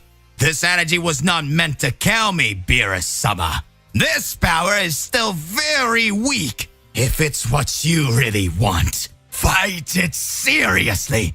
Don't toy with me. Show me your true power." Frieza discards Beerus' Hakai and activates his golden form. Beerus starts to smile and speaks. "Which means you're really ready for a fight. Very good. As much as I hate you, Frieza, I am much more excited to fight you. Then let's start." Empty Dimension. Goku finds himself day after day in the Empty Dimension where time passed in a totally different way than a normal reality. Goku began to perform various trainings. Goku says, This can only be a joke! That scoundrel Frieza never gets along! It doesn't make any sense! If he didn't want to end up with me, why did he put me here in this dimension? There are only two possibilities. One, that he really believed I could become much more powerful and maybe he wants to face me in the future. Or he really thinks I'll never get out of here. And that one day I would accept to do some atrocity for him. But that is impossible. I would die. But I would never align myself with Frieza. I need to get out of here soon. I don't know what's going on in the outside world. What went through my head? Damn it! Why did I agree to go alone somewhere with Frieza after all he's done? By the tournament of power, it looked like he had at least gotten a little better. When we fought Broly, he even held back for a moment. I can't believe it. You'll pay me, Frieza! Goku spends some time training his Ultra Instinct. More days pass, and Goku starts walking through the Empty Dimension. Dark begins appear. Goku is impressed and says, "Really, what Frieza said was true. There are the beings here. It looks like this is going to be more complicated than I thought. So that means I have to fight these guys I've never seen before." The powers of these beings. Goku's Ultra Instinct energy starts to be reduced. Goku was amazed until he realized that the beings that had appeared there managed to steal the energy of the gods. Goku says, "What is this? I cannot give up. If these guys steal my energy here, I'll be dead for sure. After all, I don't have any sensor beings and nobody here to heal me. Even I don't even know where Frieza Rascal is. Damn it!" Goku transforms into his mastered Ultra Instinct and manages to dodge the dark beings that were appearing there.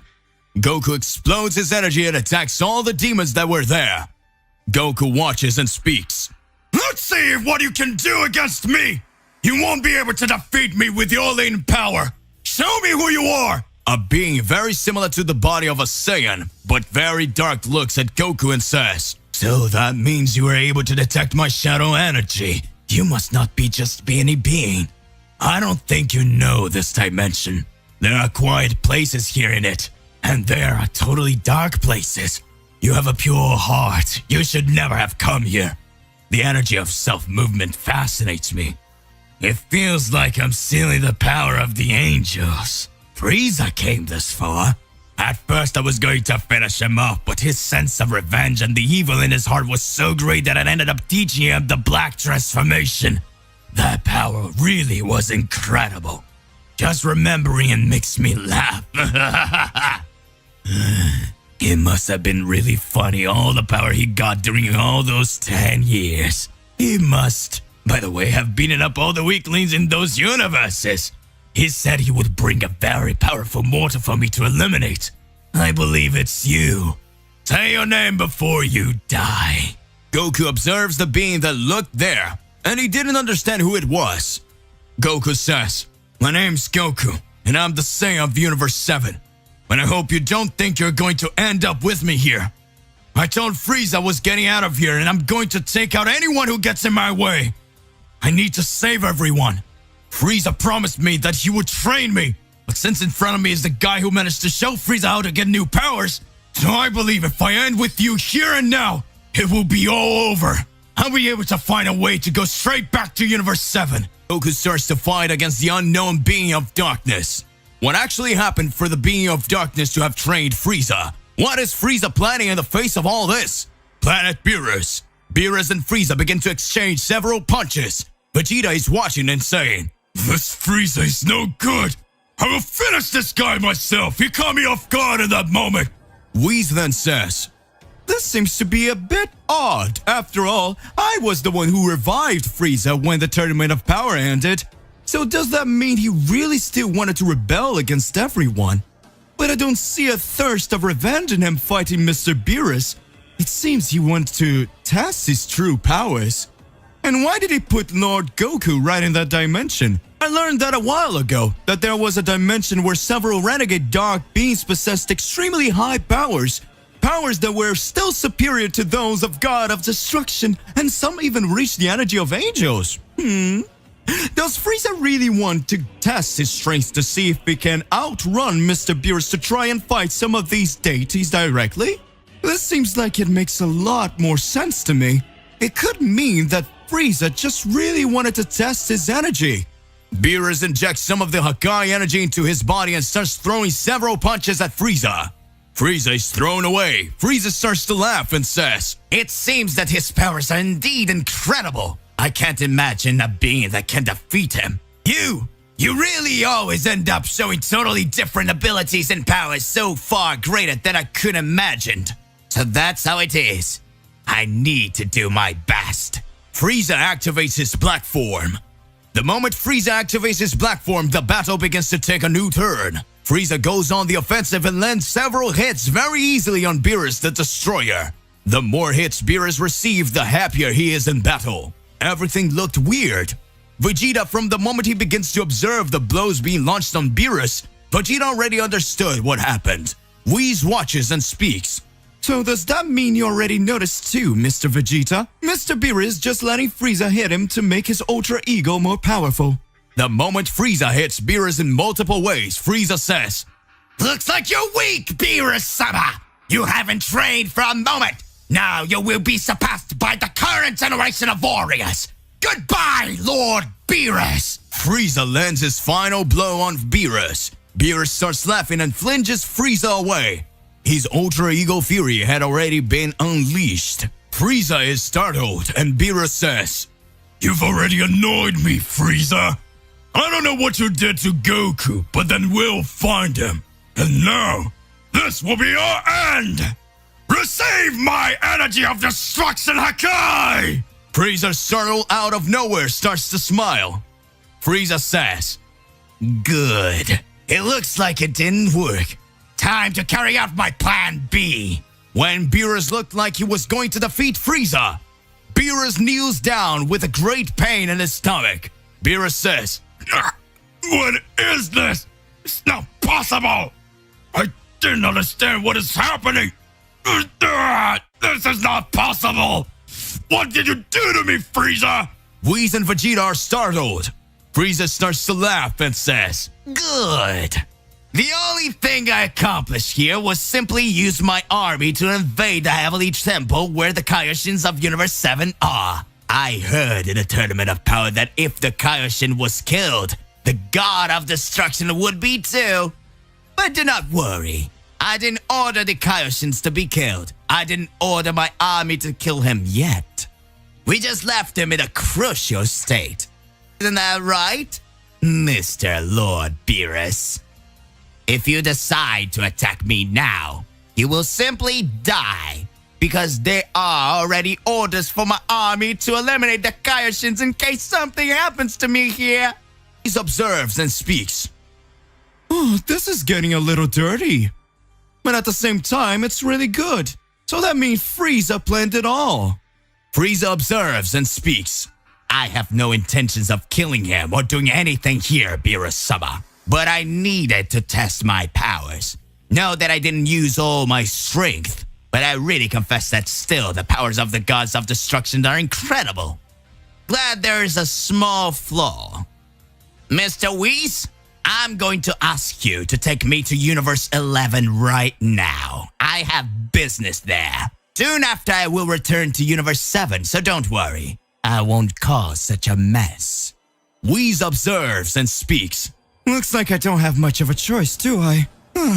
I'll have to send the dimensional cube to Frieza to go to Universe 11. Otherwise, he'll kill you, Mr. Beerus. Beerus watches and speaks. How embarrassing! I can't believe this is happening! Moments pass. Did Frieza manage to carry out part of his plan? At that time, Frieza is teleported to Universe 11 by Whis. Frieza comes to Universe 11 and says, Looks like that god of destruction, Jiren and Toppo are here. Good. Everyone who humiliated me in the tournament of power in this universe. I think it's time to deal with them. Goku, Vegeta, and Whis are looking at each other and the atmosphere is tense. An energy of misunderstanding hangs in the air, and Goku is furious. Goku says, We're not toys to be sent around. Or taking risk whenever the gods will so. I made up my mind. I will overcome them all, and in this way I will be free. I will free all mortals. Vegeta is impressed with Goku's attitude and can't believe what he just heard, but enters in the middle of discussion and says, Well, I don't really identify with Kakarot at all, but this time he's right. Whenever something happens to the gods, mortals pay the price. This cannot happen anymore. Goku then continues to say, Mr. Whis, I will leave now. And when you meet Mr. Beerus, say so. That soon I will face him, and it will be for the last time. Goku looks at Vegeta and says, Let's go, Vegeta. Vegeta responds, Don't give me orders, you insect. Vegeta touches Goku's shoulder, who concentrates and teleports back to Earth. Arriving there, Goku sees Gohan and the others, and everyone runs to hug Goku and Vegeta. But Vegeta doesn't want to hear about hugs and turns around, crossing his arms, and simply says, All right, just don't come pissing me off. At this point, Gohan starts to tell about all the adventures they had while they were away, and Goku can hardly believe it all. Vegeta is surprised to hear the stories and says, I can't believe Bulma turned into a Super Saiyan. It's dangerous, Bulma. Bulma approaches Vegeta and says, Don't talk to your wife like that. You who disappeared and now you come with that poker face wanting to teach a moral lesson. Can you explain where you've been all this time? Vegeta then explained everything that had happened while Gohan and the others watched and listened, along with Goku. And then Bulma starts talking. So it means you were prized. And you still have the nerve to fight me? You're a delinquent, Vegeta. I don't believe in such a thing. Don't come closer to me. No, don't come closer. No. Vegeta, after being scolded by his wife, is completely embarrassed and tries to explain himself. Bulma, no, it's not my fault. It was Kakarot's fault, this imbecile. And this discussion goes on for quite some time, until tempers begins to calm down again. And then after explaining, Goku is extremely upset with the position of the gods and says, "Guys, we can no longer accept what the gods do. And I decided that I would travel the universes and recruit the warriors who want to face the gods with me. Ever since I got the powers of a god killer, I have doubts whether or not to face the gods. But now I've decided there's no other alternative." Gohan approaches and says, "But Dad, if you start fighting the gods, it could cause a war that would end all the universes." And Goku responds, "I know, my son, but there's no other way. If we don't fight, at some point all universes will suffer. There's only one choice we have. And now I have powers to stop the gods." Gohan tries to say, "But Dad, we should think of another one." Goku stops him and says, "Don't worry, none of you need a fight. This is a journey I will walk alone." Everyone is extremely worried, and Vegeta says, "Kakarot, what if no one wants to join you?" Goku then responds, "As I said, Vegeta, this is a path that I will walk alone if necessary. We can no longer lower our heads and simply obey. The only thing I ask is that you protect the Earth in the meantime." Vegeta then responds, "This time I won't go with you, otherwise Bulma will get even more mad. But I hope you make it."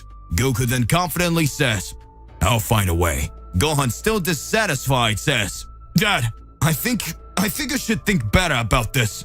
Goku slaps Gohan on the shoulder and says, "You don't have to worry if something happens to me. I still have you and Goten to take care of your mother, right?" At this point, Gohan lowers his head and says, "It's okay, Dad.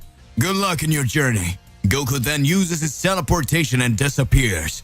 As Beerus has not returned yet, Goku's first target would be the nearest universe. After all, there were also a destroyer god Champa, Beerus' brother. Goku had learned to use his god killer power to travel between universes without difficulty, so he could transition between one and other universe, and in this way, Goku decides to go to Universe 6. Meanwhile, in Champa's palace, we see Vados watching as Champa eats hundreds of bowls of food that he had gone to planet Earth from his universe to fetch. And Vados tries to warn him by saying, "Mr. Champa, if you keep eating like this, you end up exploding." Champa then says, "Shut up, woman!"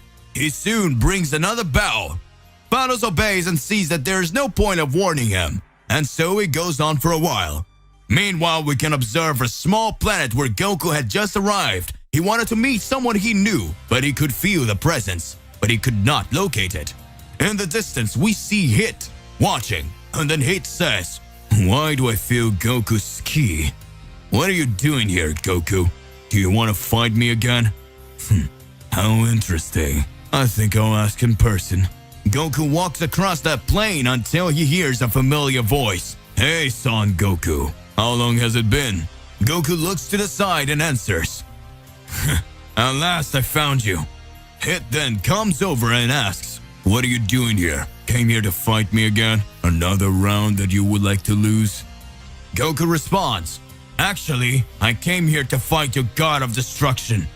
Hit then says, "Oh, I understand. So you finally decided to become a god hunter, have you? Oh, I see. So you decided to become a bounty hunter like me, have you?" Goku responds, "That's not it. Just tell me how to find him, and stay out of my way." That didn't even look like the Goku we know anymore. The coldness and anger in his gaze made him dangerous and unpredictable. Hit responds, "You changed, Goku. But as it is, I think I owe you one. I'll tell you how to find him. Just travel to the center of the universe. When you're there, concentrate and try to feel the energy of destruction. If you find it, you'll know you found Champa." Goku responds, "Thanks. I'll be right then." Later, Goku says goodbye to Hit, and they go towards their destination. Goku arrives at the center of the universe, and there he begins to meditate, to concentrate until he feels the energy of destruction and then go towards it. Arriving there, he finds Vados, and when he sees Goku, Vados asks, "What are you doing here, Goku?" Goku responds, "I came to defeat Champa." Vados says, "He is sleeping. I can help with anything." Goku responds, "Wake him up." And then seeing how serious Goku is, Vados decides to do as he asks. Champa wakes up furious and runs towards Goku to find out what was going on, and when he gets there, Goku starts to say, "You arrogant gods! You don't understand how to value the power they have, and that's why I'm here, to correct your transgressions like gods. Champa is furious and wants to go after Goku. Vados then says, Mr. Champa, you better watch out. There's something different with his eyes. Goku then says, Vados, take us to a place where we can fight. Vados then hits her staff on the ground and teleports the two to the empty world. And so the two are face to face. Champa asks, what do you want? Goku responds with a smile on his face. I want to defeat you. Just that. Champa laughs. Defeat me? Goku answers. And now it all starts. I'll end you. Goku heads towards him, and Champa goes towards Goku, and an intense glow of a flash takes over the air. A confrontation between Champa and Goku.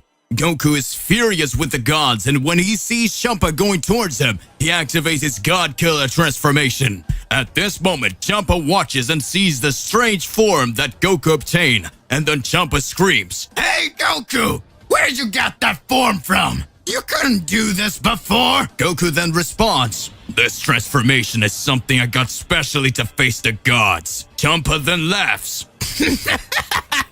Dude, you still haven't figured it out, have you? Goku is confused and responds, What do you mean I didn't notice? Champa then says, This way you are is something different from what you think. The more you use it, the more it takes away your lifespan. You are sacrificing yourself absolutely for nothing.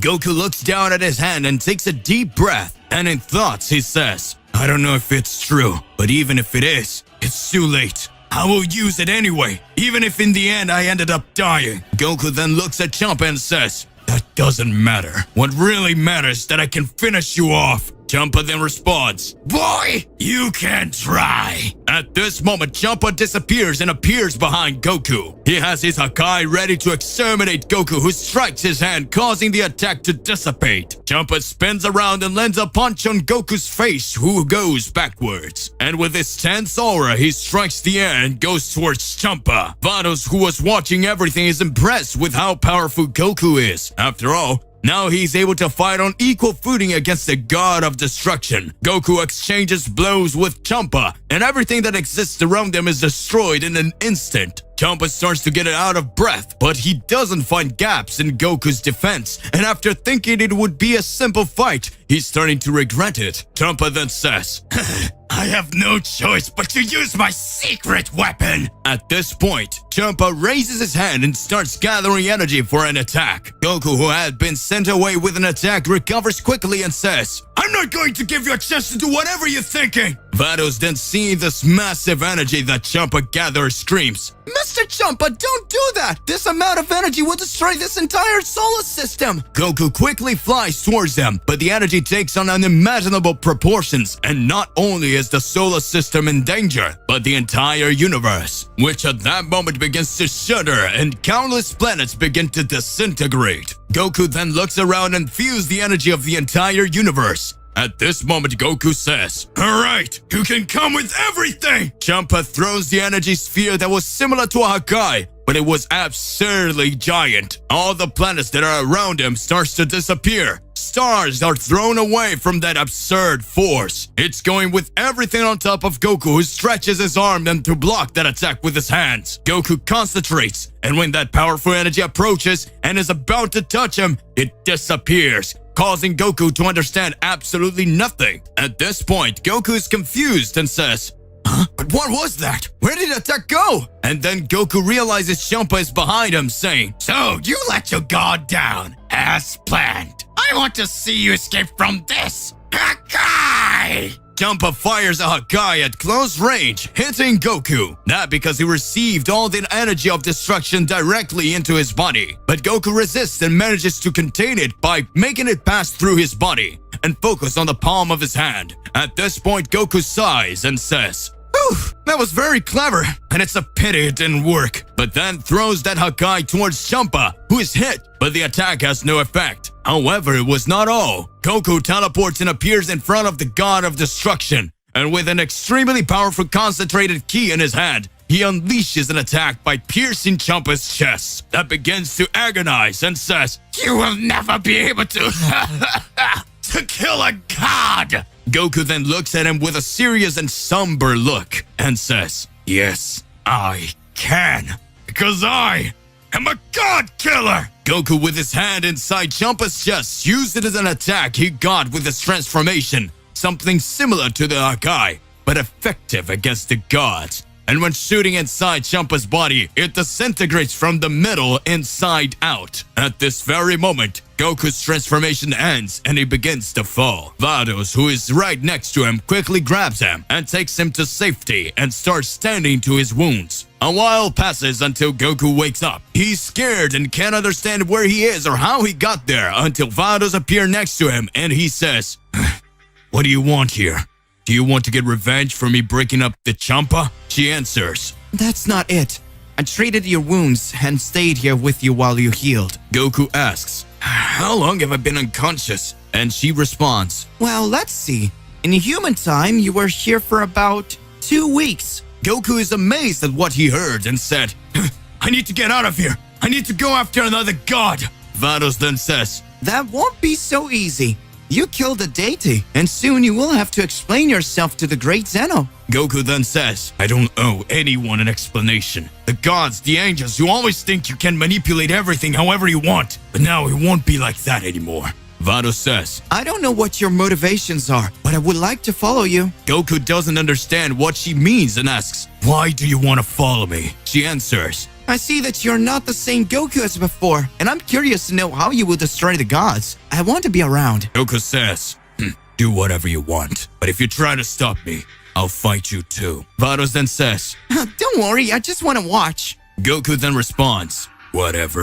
Meanwhile, at Zeno's Daishikan's palace, he meets with Zeno-sama to tell him what happened, and when approaching, Daishikan says, Lord Zeno, Son Goku destroyed a god of destruction. This was a very reckless thing to do. What will you do about it? Zeno then responds, I won't do anything. We really needed to replace the current gods. If Goku gets rid of them, at least we don't have to erase them. Daishikan answers, And of course, Zeno-sama, I understand. And the high priest bows to the great Zeno and leaves the palace. Outside the palace, we see huge rocks with spheres on top. But in one of them, one of the spheres is off, while the others emit a glow, each one representing a universe and its respective god of destruction. However, number 6 is off. That is, Universe 6 was collapsing after all. With one of its gods exterminated, the balance has been compromised. Meanwhile, we observe Goku being accompanied by Vados that decided to follow on his journey. Goku is currently roaming the cosmos to find a way to go in search of a new target, to go on a search of a new god so that he can face him. And so, his journey continues. Goku's thoughtful, but even full of doubts, there are no more ways to go back on his decision. After all, he had already become a god killer, because he already used his power to kill a god, so there were no more choices he needed to continue his path. Vados asks, Son Goku, what is your motivation? Goku says nothing. Vados tries to create a dialogue, but does not get answers. However, Vados sees that Goku is still weak and says, Mr. Goku, how about we stop on some planet for a meal? At that moment, Goku's stomach starts to rumble, and he decides to stop. The universes are now in his hands. Goku and Vados will go on a great journey in search of the gods, and Goku wants to get rid of the burden of being a mere puppet. Goku and Vados are traveling the universe together. Vados obtained the cosmic cube so they could travel through space without worry.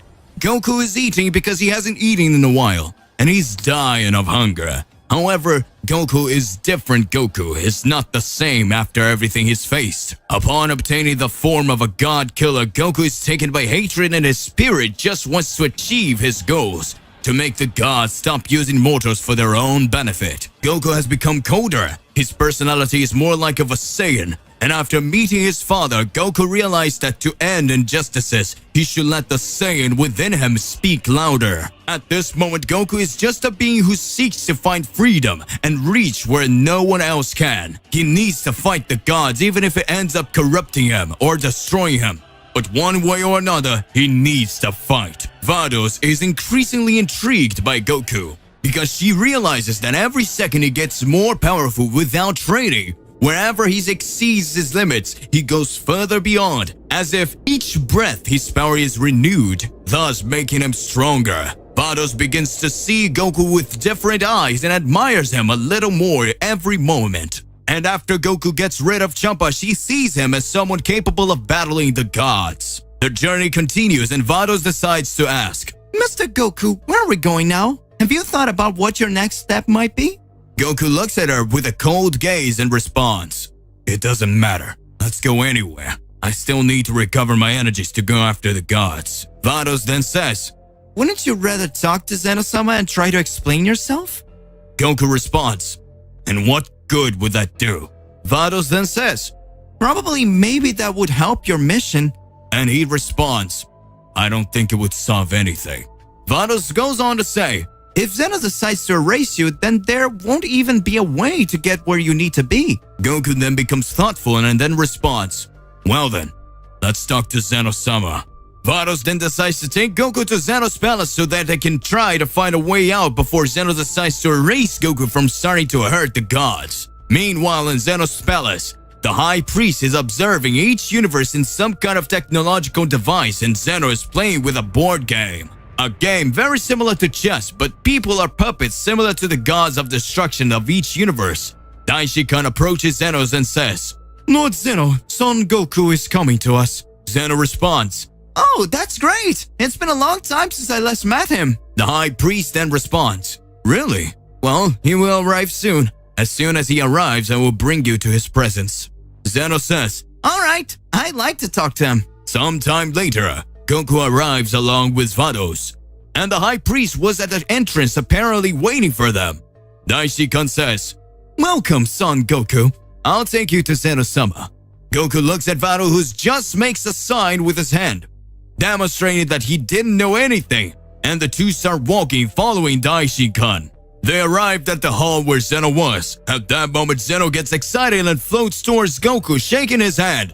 Zeno seems to be happy, but Goku only shows seriousness, and suddenly the mood changes. Zeno asks, "Goku, are you not happy to see me?" And he responds, "It's not that. It's just, at the moment I don't know what's going on anymore." Zeno then asks, "Goku, well, I have a mission for you." Goku is surprised and responds, "What? What kind of mission?" At that moment, a gloomy climate takes over everything. Vados starts to shake and a drop of sweat runs down her face. Zeno approaches Goku's face and looks deeply into his eyes and says, "Destroy all gods of destruction." Goku is extremely surprised, and Daishikan starts talking. "The gods of destruction are no longer qualified for the position they hold. They are neglecting their duties and always end up harming the development of the universes. The great Zeno-sama heard of Son Goku's desire to stop the gods of destruction, and so he decided to make it official. At this point, you have the freedom to face and defeat each one of them. You are now officially a god killer." Goku for a brief moment smiles. Vados observes with a serious face. After all, she doesn't quite understand what's going on. At this moment, the High Priest continues to say, "Vados will go with you and accompany you on your journey. I hope you can accomplish the mission you so desire, and after accomplishing it, the great Zeno-sama will choose the new gods."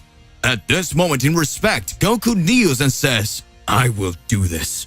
Vados somehow feels happy because she will be able to accompany Goku. But not even she knows why she was happy, and then the meeting ends. Goku says goodbye to Zeno and Vados, and he goes on his journey. Goku is sitting inside Kubo with his arms crossed. At this point, he's even more motivated to find the gods. And so he says to Vados, "Now let's find the next gods of destruction. We have a big mission to accomplish. Where should we start? Now where should we start?" Vados then responds, "At this moment, we're close to Universe 8. We can try to find the destroyer from there, and then officially the mission will be started." Goku responds, "Okay, let's go." In the Universe 8, Liquids, the god of that universe, was calm on a planet where he could take advantage of doing nothing. After all, working was not his strong point. However, the sky starts to darken. An extremely loud bang makes the planet shudder. And from the middle of the clouds, a cube appears. Inside the cube, Goku and Vados approach. Liquid watches and waits for them to land. When they land, Liquid approaches and asks, "Hey, aren't you the warrior from Universe 7? What are you doing here?" Goku then responds, "I came here to defeat you." Liquid starts laughing and says, "How funny. You come all this way to tell jokes. Now, seriously, why did you come here?" Goku responds, "Are you seeing me laugh?" At this moment, Liquid gets angry, closes his fists and stares with a serious look at Goku. And at this moment he says, "You really think that a mortal trash like you is capable of defeating me, a deity? Don't you dare to say nonsense anymore." Goku responds, "So what do you think you're testing whether your theory is right? Come over here and I'll show you what I can do." Liquid is serious. His aura starts to emanate from Goku, then continue his taunts. "For a lazy god, you even have a very strong aura. Let's fight a little. I want to see how far I can get." Goku smiles and Liquid gets even angrier. At this moment he says, "Why do you want to face me so badly? It even looks like you're sure you can win." Goku says, "Really, I'm sure I can win this fight. And I want to fight you for a simple reason, that all the gods of destruction have already caused enough damage in this universe. Now it's time to make them taste a little of their own poison." But then starts walking slowly, and Goku screams, "Come on! Let's start this fight! Or are you scared?" At that instant, Liquid disappears, reappearing in front of Goku, hitting an extremely powerful punch in his face, throwing him away. Goku lands on the ground but quickly recovers and gets back up. At this moment, Goku says, "Finally, we can start." Goku then transforms into God Killer, and his aura creates an intense glow that makes everything start to shiver. Liquid looks at that appearance and says, "Oh, now I get it. I will finish off here and now."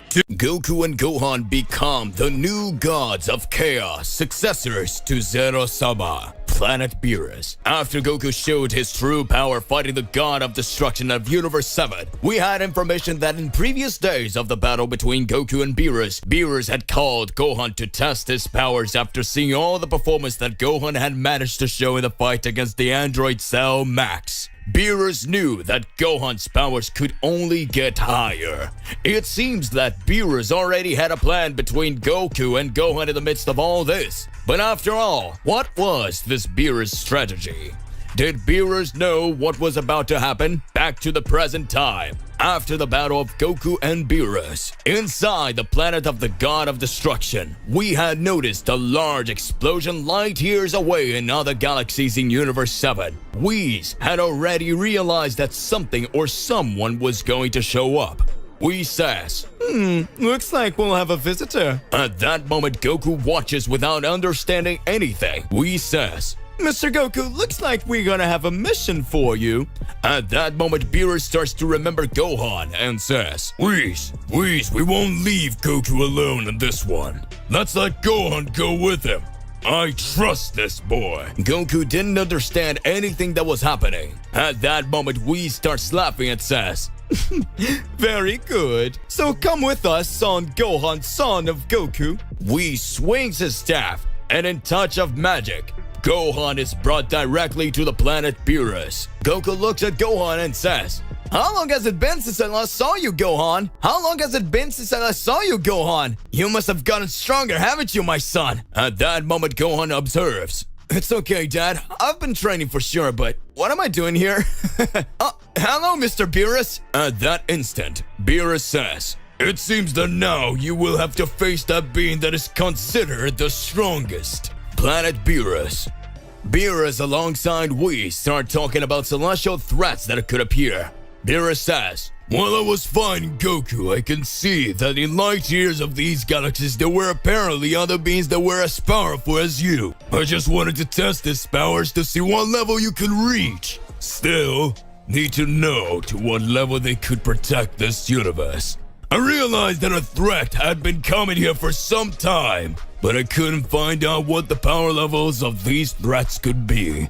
That's why I decided that you should show your powers. A few days ago, I fought Son Gohan, and I'm currently fighting Goku. We had to say that soon someone will arrive here. Can you imagine who's coming here, Whis? At that current moment, Whis begins to observe everything and says, Well, Lord Beerus, I've been reflecting a lot. Perhaps the threat we have here may not even be from this universe. But something strikes me here in the head. Because even if they were beings from another universe, we angels can still feel other presences. And that way we can't understand very well what's happening. And that's okay. Moments pass as Goku and Gohan don't understand what's going on. A large sphere of light appears directly on the planet Beerus. Beerus starts watching with a serious face and says, Looks like whoever it is has arrived. Whis begins to watch and is startled. At that moment, a being with blue skin and a look exactly like an angel appears. Beerus says, This can only be a joke. Goku and Gohan start looking. Whis watches and speaks. That appearance. Reveal yourself. Who are you? I don't remember you being an angel family. What are you doing here? She would consider you as an enemy. At that moment, the unknown being begins to observe everything. She sees Goku and then looks directly at Gohan. In a few moments, Gohan wonders, What's going on here? I was brought to Mr. Beerus' planet, and who is this woman? What's going on? My dad doesn't seem to understand either. Whis says, Calm down, Sir Gohan. You will understand soon. At that instant, Beerus says, Come on! Say something before we finish you right here and now! At that moment, the blue-skinned angel starts to laugh and says, Don't worry, I am not your enemy. I think you felt a great energy coming directly from this galaxy light years away. Maybe you don't know my energy because I'm not from this timeline. Everyone is shocked to hear that the celestial being said that they weren't from this timeline.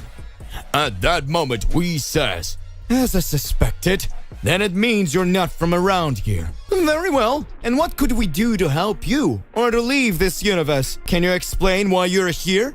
At that instant, the heavenly being says, Well, let me introduce myself. My name is Akame, the Supreme Celestial Angel in Timeline number 2. Whis is surprised and says, Supreme Celestial Angel? What are you talking about? Beerus wonders, What is that? Worried, Whis speaks. Theoretically, in our universe and in our timeline, the Supreme Celestial Being is the High Priest. She's saying she'll get her own High Priestess from her timeline. Is that what you intend to do? At that moment, Akame starts laughing and says, Well then, in my timeline there are extremely powerful beings. I could see it light years from here. In my timeline, you and other different gods exist there. I know you in another timeline, Beerus, but several gods are breaking the celestial laws of our timeline. They are being dominated by other beings. I need strong beings. Undertake a celestial training and by my side, end the evil gods and become the protection of my timeline. I believe that the collapse of you using the sphere so much may have created ruptures in timelines. And because of that, mine was affected. The Dragon Balls have been stolen from my universe, and there are rumors that dark gods want to take over the Dragon Realm. At that moment, Goku and Gohan start watching. Gohan says, What she's asking can only be madness, which means then that she wants us to defeat all the gods and all the other beings that she believes are causing her timeline to collapse. At that instant, the angel priestess Akame says, Don't think that the gods of destruction in my timeline are as peaceful as the gods of destruction here. Much less, don't believe that angels or mortals are peaceful like your universe. If we were to consider the supreme existence of Zeno-sama, he would only have erased our timeline by now. However, he heard me, and as the High Priestess, he authorized me to handle this situation with mortals. Zeno-sama gave us the last chance. He really can do something. The great Daishikan is missing. So far, I still can't understand what's going on. The only chance to fix all this is to bring in powerful warriors to eliminate these gods and change all of history. My brother Whis, I found that in your universe, there were the most powerful warriors. Was I right to come here to you? At that moment, Whis starts to laugh. Whis says, Oh, this looks like it smells like Armady. A while ago, I began to reflect and imagine that a presence of darkness would come here. You didn't come here by chance, did you? After all, you know that your timeline caused an opening directly to ours. And if we don't help you now, surely all the demons and all the enemies of your timeline will want to end and destroy our timeline. Right? It is a double-edged sword. If we refuse to help you, not only our entire Universe 7 and even our own Zenosama can be wiped out. At that moment, Akame starts laughing and says, Well done. Looks like you nailed it, little brother. At that moment, Beerus starts to smile and says, Son Goku and Son Gohan, you want to get more powerful, don't you? I think now is the exact moment you have to show your true power. Goku starts laughing and says, It seems like a long time ago. I don't think we've ever fought a real battle together. Was it, Gohan? I believe this is the moment. Gohan starts laughing and says, It looks like my beast form will now be shown for real. Whis and Akame strike a deal. Goku and Gohan are allowed to go to the timeline number 2. Akame creates a time rift on the planet Beerus. Goku and Gohan enter the time rift that had been created by Akame and go to the timeline number 2, Heavenly Palace of Universe 2. Goku and Gohan, upon arriving directly at the Grand Priestess Palace, begin to feel extremely high energy. Akame says, Well, I hope you two understand that I will train you, and that you will become much more powerful. So you already know that these mortal suits will not work here in this place. You are the new wards of Zenosama's elimination inheritance. In the blink of an eye, the angel Akame makes the bodies of Goku and Gohan receive the celestial costumes. Akame creates a throne for Goku and Gohan. Goku and Gohan were different. Gohan says, It seems like after I wore this costume and arrived in this universe, my thoughts became much more serious. Goku watches and says, What is happening to me? It seems that my power has increased a lot just having come this far. The pressure of this place is totally different than anywhere I've been. Akame speaks. Let's go. Now is the time for you to become the emperors of the universe. Or rather, the gods of chaos. Goku and Gohan in the second timeline of all universes are surprised to hear the angel's words. Galaxy, light years. A being with long hair and a cross scar on his belly appears and says, I seem to feel presences beyond Zenosama's palace and his castle. I think I'm going to pay these guys a big visit. Let's go. This will be perfect. Timeline number 2. Celestial Palace of Priestess Akame. Goku and Gohan had received Zenosama's costumes to be considered the new gods of chaos. Gohan was increasing his powers even more. Goku continued his training alongside his son in the Grand Priestess Palace. It all seemed a little strange, thinking that in earlier days Goku trained with Beerus on the planet of destruction and Gohan trained with Piccolo on Earth. Moments pass, and now father and son are together, and a mission given by Beerus and Whis to save the universes in another timeline. What awaits Goku and Gohan? At that moment in timeline 2, the angel priestess Akame says, Looks like the two of you are ready to fight the first threat of this timeline. Know that within all the celestial kingdoms of this timeline, there are several extremely powerful gods and several beings that manage to end up destroying everything. For certain times, we managed to create a peace agreement. But as time went by, one of those gods who was obsessed with fighting ended up freaking out. And he started trying to attack several planets and proposed a challenge that would only end this destruction. As soon as a mortal was able to fight on the equal footing, to equal with him, I had to intervene. I entered into an agreement with all the gods that mortals would not be attacked, until the moment we found out who was the being that was controlling everything. At that moment, we can already realize that there are extremely complicated things. In the light of this, you should know that the level of power you end up showing could be the key to causing a major catastrophe here. Goku and Gohan, I want you to know about the existence of Universe 19, where there is an extremely powerful Saiyan. At that moment, Gohan is impressed and says, Universe 19?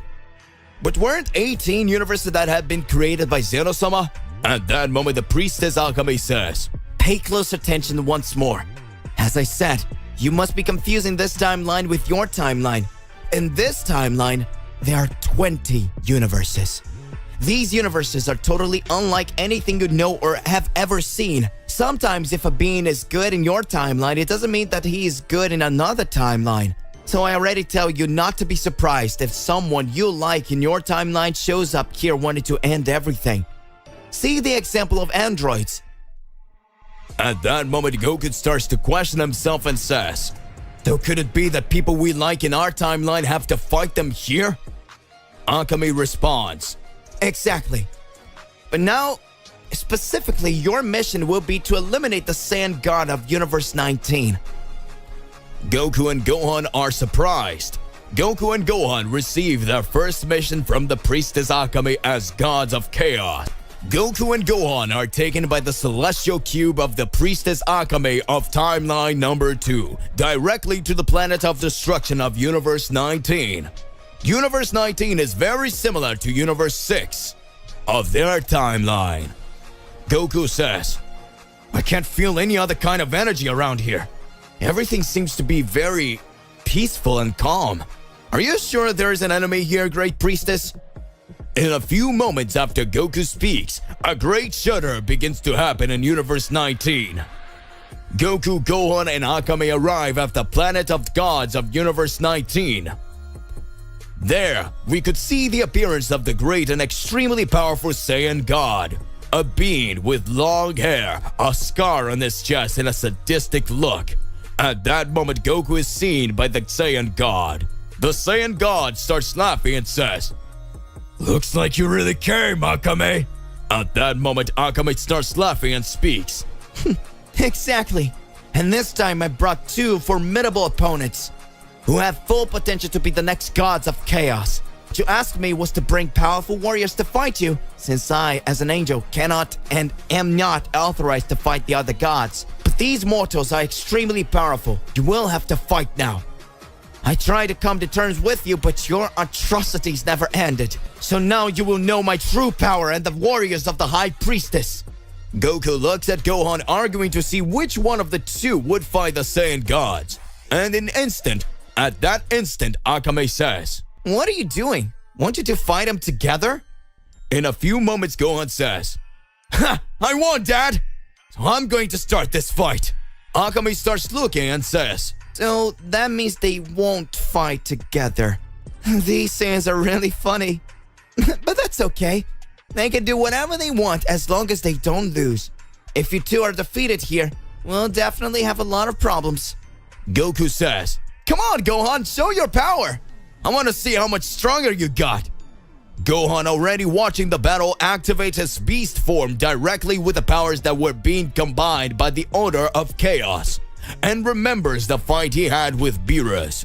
Gohan says, Well, I managed to fight Mr. Beerus, who is the god of destruction in our timeline. If this guy has the power corresponding to that of a god of destruction, I understand that we are on the similar level. I'm sure I won't be defeated, and I will impress my father. Let's start! Gohan started attacking the mysterious Saiyan god who kept silent.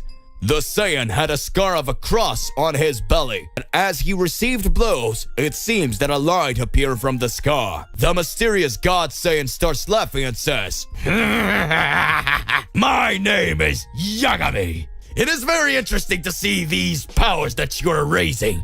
It sounds fantastic. But are you truly, really capable of fighting me? At that moment, Yagami began to raise his powers as if he were the mastery of Ultra Instinct. Gohan tries to land several blows on Yagami, but his powers for some reason ended up being stopped. Gohan starts to get worried and questions himself. What's going on here? This doesn't make any sense. Okay, good. Let's go. I will be able to raise my powers even further. At that moment, Gohan manages to teleport and directly punches Yagami in the stomach. Gohan says in his thoughts, It seems that I'm wondering a little about the power of chaos. Could it be that this is a little bit of Xenosama's energy? I know that this is not my full power, and every moment this battle goes on, I am getting stronger. I am sure that I will be able to increase my strength even more here.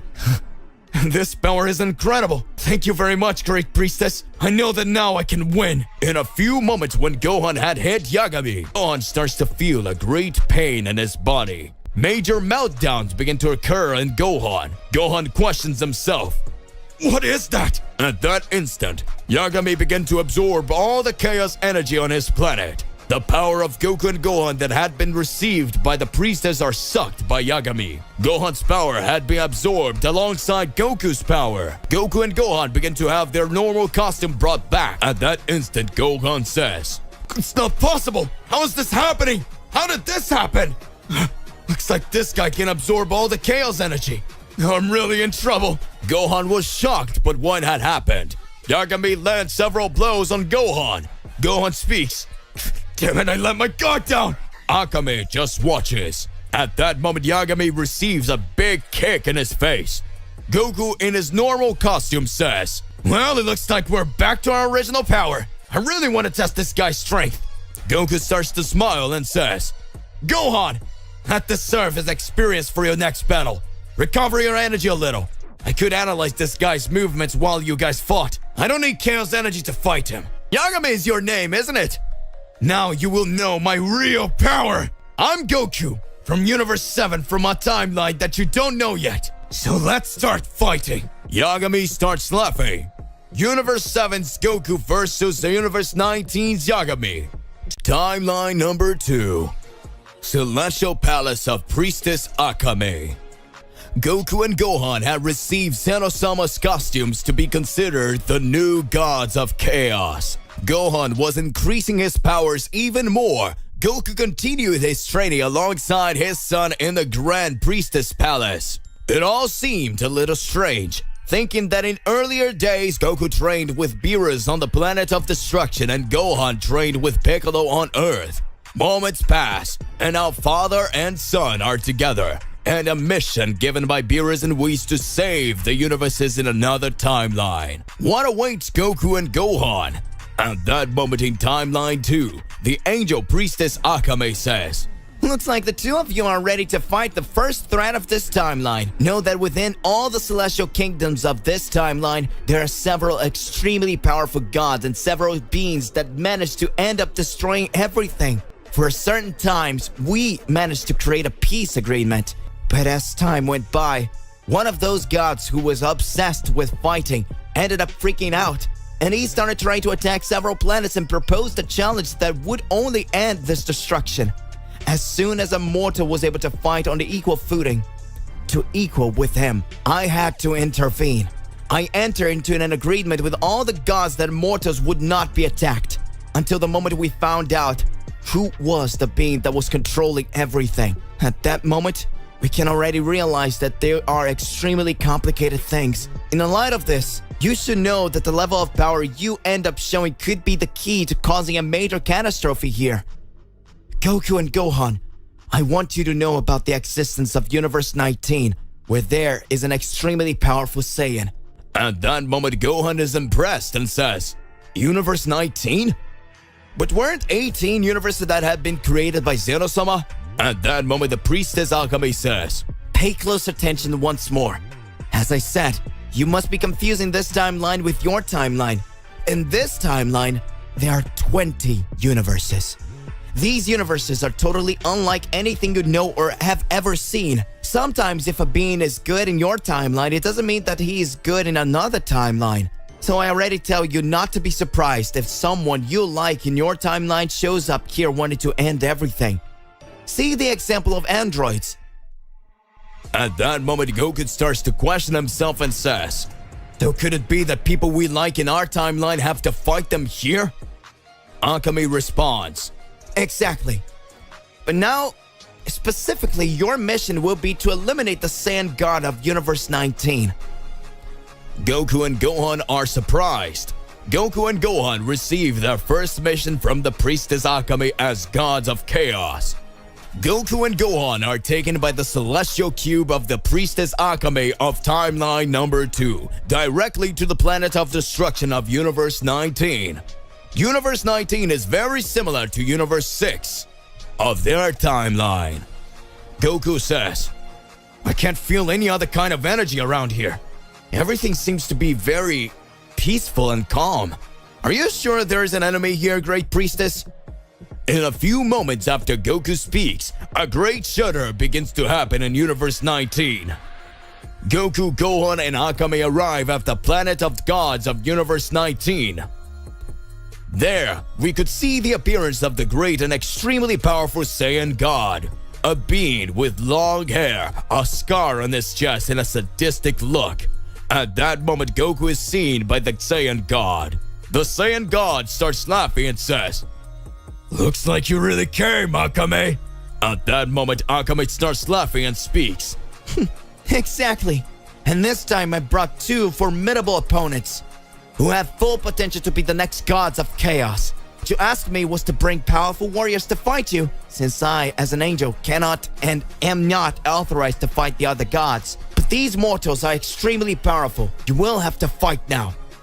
I tried to come to terms with you, but your atrocities never ended. So now you will know my true power and the warriors of the High Priestess.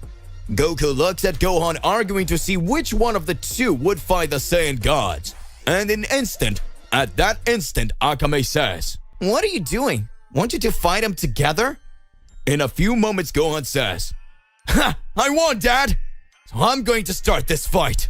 Akame starts looking and says, So that means they won't fight together. These Saiyans are really funny. But that's okay. They can do whatever they want as long as they don't lose. If you two are defeated here, we'll definitely have a lot of problems. Goku says, Come on, Gohan, show your power. I want to see how much stronger you got. Gohan, already watching the battle, activates his beast form directly with the powers that were being combined by the Order of Chaos, and remembers the fight he had with Beerus. Gohan says, Well, I managed to fight Mr. Beerus, who is the god of destruction in our timeline. If this guy has the power corresponding to that of a god of destruction, I understand that we are on the similar level. I'm sure I won't be defeated. And I will impress my father. Let's start! Gohan started attacking the mysterious Saiyan god who kept silent. The Saiyan had a scar of a cross on his belly, and as he received blows, it seems that a light appeared from the scar. The mysterious God Saiyan starts laughing and says, My name is Yagami. It is very interesting to see these powers that you're raising. It sounds fantastic. But are you truly, really capable of fighting me? At that moment, Yagami began to raise his powers as if he were the mastery of Ultra Instinct. Gohan tries to land several blows on Yagami, but his powers for some reason ended up being stopped. Gohan starts to get worried and questions himself. What's going on here? This doesn't make any sense. Okay, good. Let's go. I will be able to raise my powers even further. At that moment, Gohan manages to teleport and directly punches Yagami in the stomach. Gohan says in his thoughts, It seems that I'm wondering a little about the power of chaos. Could it be that this is a little bit of Zenosama's energy? I know that this is not my full power, and every moment this battle goes on, I am getting stronger. I am sure that I will be able to increase my strength even more here. This power is incredible. Thank you very much, Great Priestess. I know that now I can win. In a few moments when Gohan had hit Yagami, Gohan starts to feel a great pain in his body. Major meltdowns begin to occur in Gohan. Gohan questions himself. What is that? At that instant, Yagami began to absorb all the chaos energy on his planet. The power of Goku and Gohan that had been received by the priestess are sucked by Yagami. Gohan's power had been absorbed alongside Goku's power. Goku and Gohan begin to have their normal costume brought back. At that instant, Gohan says, It's not possible! How is this happening? How did this happen? Looks like this guy can absorb all the chaos energy. I'm really in trouble. Gohan was shocked, but what had happened? Yagami lands several blows on Gohan. Gohan speaks. Damn it, I let my guard down. Akame just watches. At that moment, Yagami receives a big kick in his face. Goku in his normal costume says, "Well, it looks like we're back to our original power. I really want to test this guy's strength." Goku starts to smile and says, "Gohan, let this serve as experience for your next battle. Recover your energy a little. I could analyze this guy's movements while you guys fought. I don't need Chaos energy to fight him. Yagami is your name, isn't it? Now you will know my real power. I'm Goku from Universe 7 from a timeline that you don't know yet. So let's start fighting." Yagami starts laughing. Universe 7's Goku versus the Universe 19's Yagami.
Goku vs. Yagami, Universe 19 Planet of Destruction. This universe only exists in the second timeline of the world where the priestess of all universes is Akame. The mysterious angel that appeared in the timeline of the Z Warriors asked Whis and Beerus directly for help, saying that he needed two extremely powerful warriors to help in the battles against the dark gods that appeared in his timeline. At that moment, we can see that Gohan alongside Goku began training to become the new gods of chaos to eliminate all the gods who were wanting to destroy and end everyone, showing their true power. We could see that the great skills were being developed and great powers were being shown by Goku and Gohan.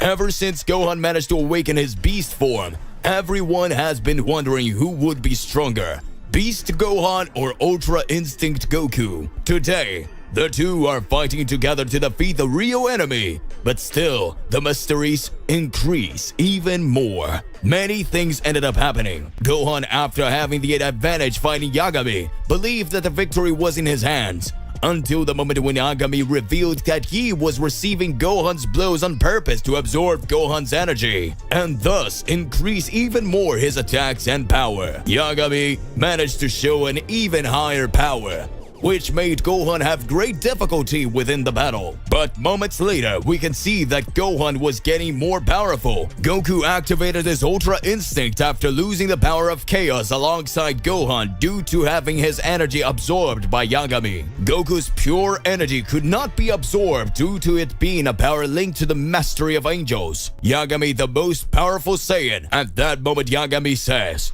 "Oh, if it's not Goku, one of the Saiyans that was once very renowned in this universe. But something about you is different. It doesn't look like the same Goku that I saw ages ago. What happened to you? Are you hiding something from me? You don't look like you came from this timeline. Their energy is somewhat different. Even an ability similar to that of an angel, you are being able to show. I know that Ultra Instinct is a skill that comes directly from angels, and even the gods of destruction have a hard time performing this technique. Come on! Show what you can really do, Goku! I'm very curious to swallow your energy! At that moment, Goku starts laughing and says, "Let's see what you're capable of! I will show you my true power and the whole essence of my energy!" The battle begins. Goku started this battle directly against the Saiyan God of Universe 19. Gohan watches and starts talking to Akame. It seems that I let my guard down. This guy really is very powerful. He managed to control my energy very quickly. I can't understand how he got that strong. It seems that this kind of skill manages to rise even more his powers. But it does not matter.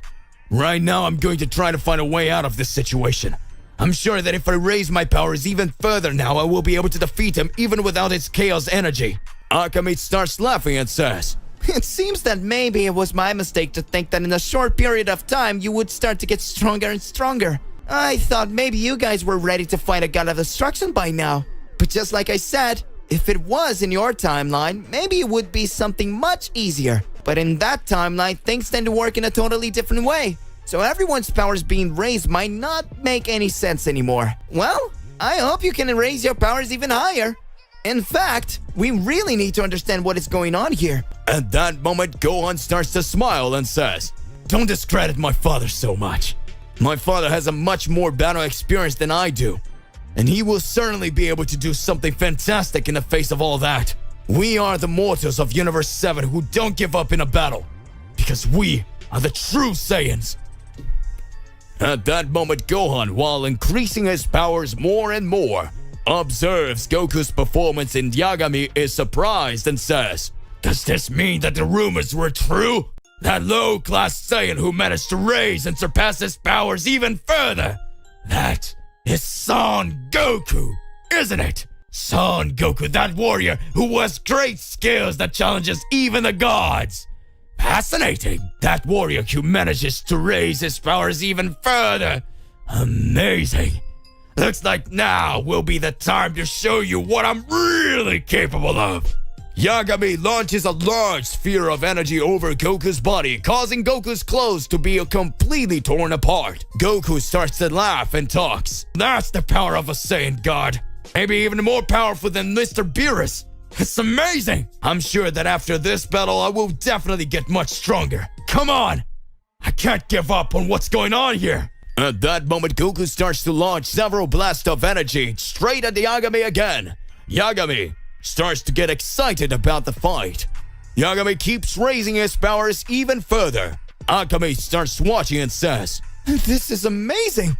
Even if Goku doesn't have more strength than Yagami, even so, due to his battle strategy, he manages to contain Yagami's blows due to his fighting style. He's a true martial artist fighter." This turns out to be incredible! I didn't imagine that Goku could be so good! Maybe my thoughts were troubled, but he really can make a difference. Does that mean that this is Son Goku from Universe 7? Gohan starts to laugh and says, "Well, it looks like we already know who will win the fight here. My father was always an excellent fighter and always saved the Earth several times. He would never let their guard down. No, he would never let his guard down like me. It seems that I'm learning more and more. In a fight, strength is not everything. It seems that with a good strategy, we can win against any enemy. Come on, Dad! Show your power! It's time to show this Saiyan the true essence of us Saiyans from Universe 7! In that instant, in the blink of an eye, Goku falls to the ground. Akame and Gohan didn't understand what was going on. Gohan says, "What?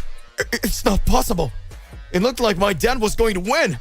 Goku says, "I don't understand. What is happening to my energy?" At that moment, another voice comes up and speaks.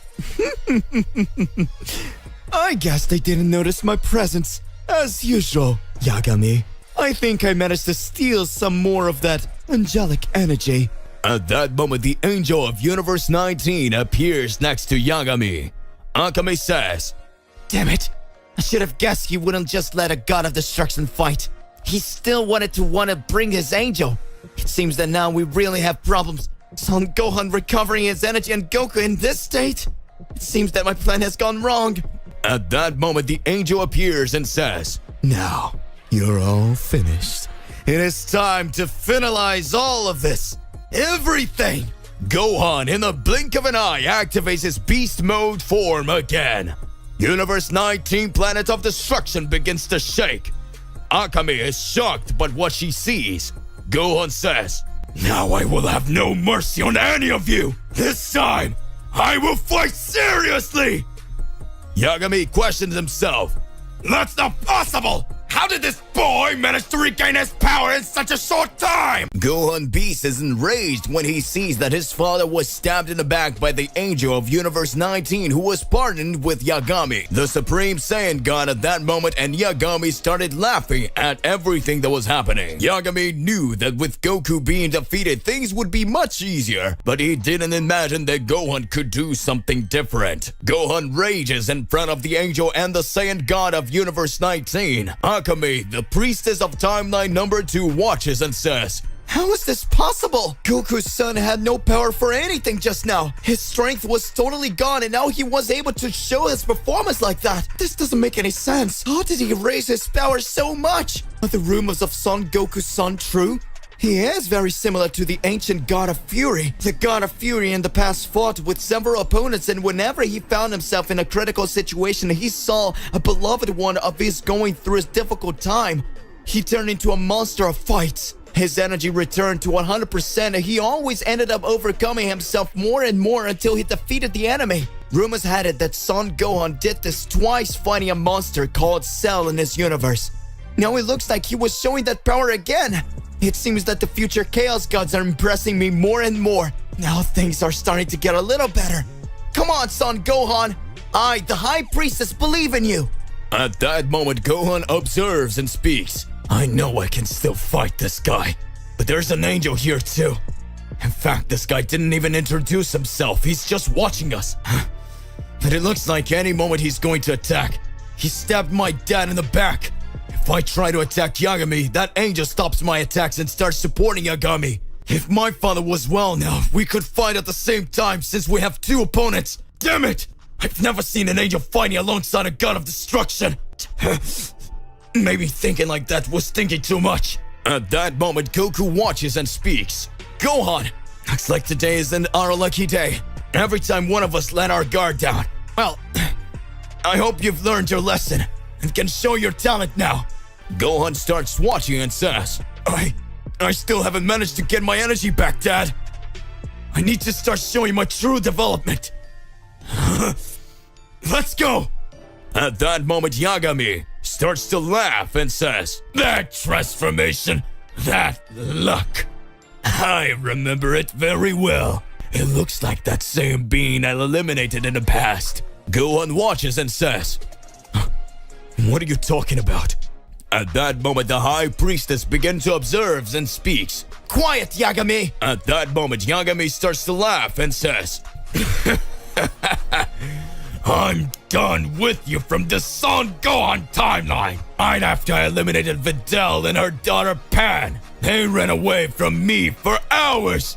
It was really fun to play finding them while they ran and tried to hide in the rubble of the planet. But when I got bored, I completely destroyed the place where they were. So today, they no longer exist. At that moment, Gohan gets angry when he sees the image of Videl and Pan being eliminated. Gohan says, How dare you tell me this? How dare you say you did something to Videl and Pan? Regardless of which universe it is, you will know now that I will never forgive you.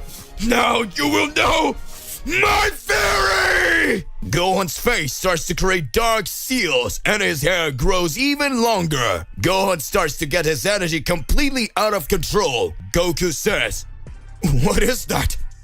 Could this be Gohan's true rage? What is this power Gohan is showing? At that moment, Gohan says, I don't care if you're a god of destruction or whatever you are! Now I will eliminate you for the honor of my family! Gohan strikes a punch on the Angel of Universe 19 and advances on Yagami. In another unknown galaxy in the second temporal line, we can hear a voice that says, It looks like she managed to make him fall into a trap. I've been here for days in this parallel universe. If I can't stop this planetary devastation, all universes can be destroyed. Your ambition, since you were little, was too big. Now you've lost all your way. As soon as I leave here, I'll settle the score with you. What are you planning with all of this, Akame? What do you want to do with Zeno-sama? Zeno-sama is in his deep sleep. As soon as he wakes up, something catastrophic could happen. I need to get out of here soon. The strongest of the universes may start to want to attack and the big entities are about to gather. A large silhouette appears. At that moment, we can see the Great Priest, but in a totally different way, trapped in another timeline. What's going on in the face of all this? It seems that Akame is hiding something from Goku and Gohan. Is the High Priestess not as good as we think? We need to pay close attention. Palace of Zeno-sama. In the Palace of Zeno-sama, we can see that Zeno is beside his guards in a deep sleep.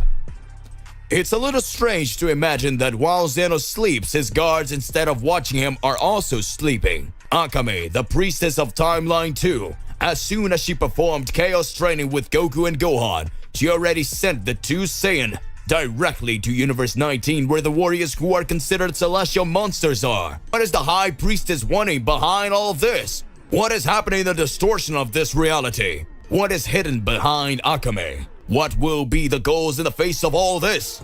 Back to Universe 19. Gohan, with his new transformation and his powers, begin to raise his energy even more, showing an extremely high skill. Gohan, in a few moments, starts to land several blows on Yagami. Yagami, feeling pressure, speaks. How did this boy get so strong? It's not possible! He raised his powers even higher! Just as the Universe 19 angels try to attack Gohan, Akame appears in front of that angel and says, Angels are not supposed to get involved in battles. Otherwise, I would have to resolve all of this right here and now. So you better keep quiet in your place. At that instant, Akame has the disadvantage fighting Gohan Beast Mode. Gohan says, You will never be able to defeat me! You will never be able to defeat me! At that moment, the Angel of Universe 19 starts laughing and speaks. Well, if I can't fight, then my controlling energy will make the difference now. At that moment, Yagami, fighting against Gohan, sees that Goku was approaching. Goku launches an attack directly at Gohan. Gohan says, Huh? What are you doing, father? At that moment, Goku starts laughing and says, I don't know what's going on, but my body is moving against my will. Goku goes directly to attack Akame. Akame says, This can only be a joke. The rumors were true then. Akame has a flashback in her head and remembers that in the past several planets were destroyed because mortals who were peaceful without explanations began to attack each other. Many said that this was a disease of a plague of war, where peaceful beings began to want to enter into conflicts, and everyone ended up attacking each other. Akame began to see that it wasn't actually any magic, but the control power of the angel from Universe 19, who after using his power began to manipulate mortals in the same way he was doing with Goku now. Akame says, So you're forcing the future god of chaos, Son Goku, to fight me, right? Come on, wake up, Goku! Get out of the mind control! Goku versus Akame.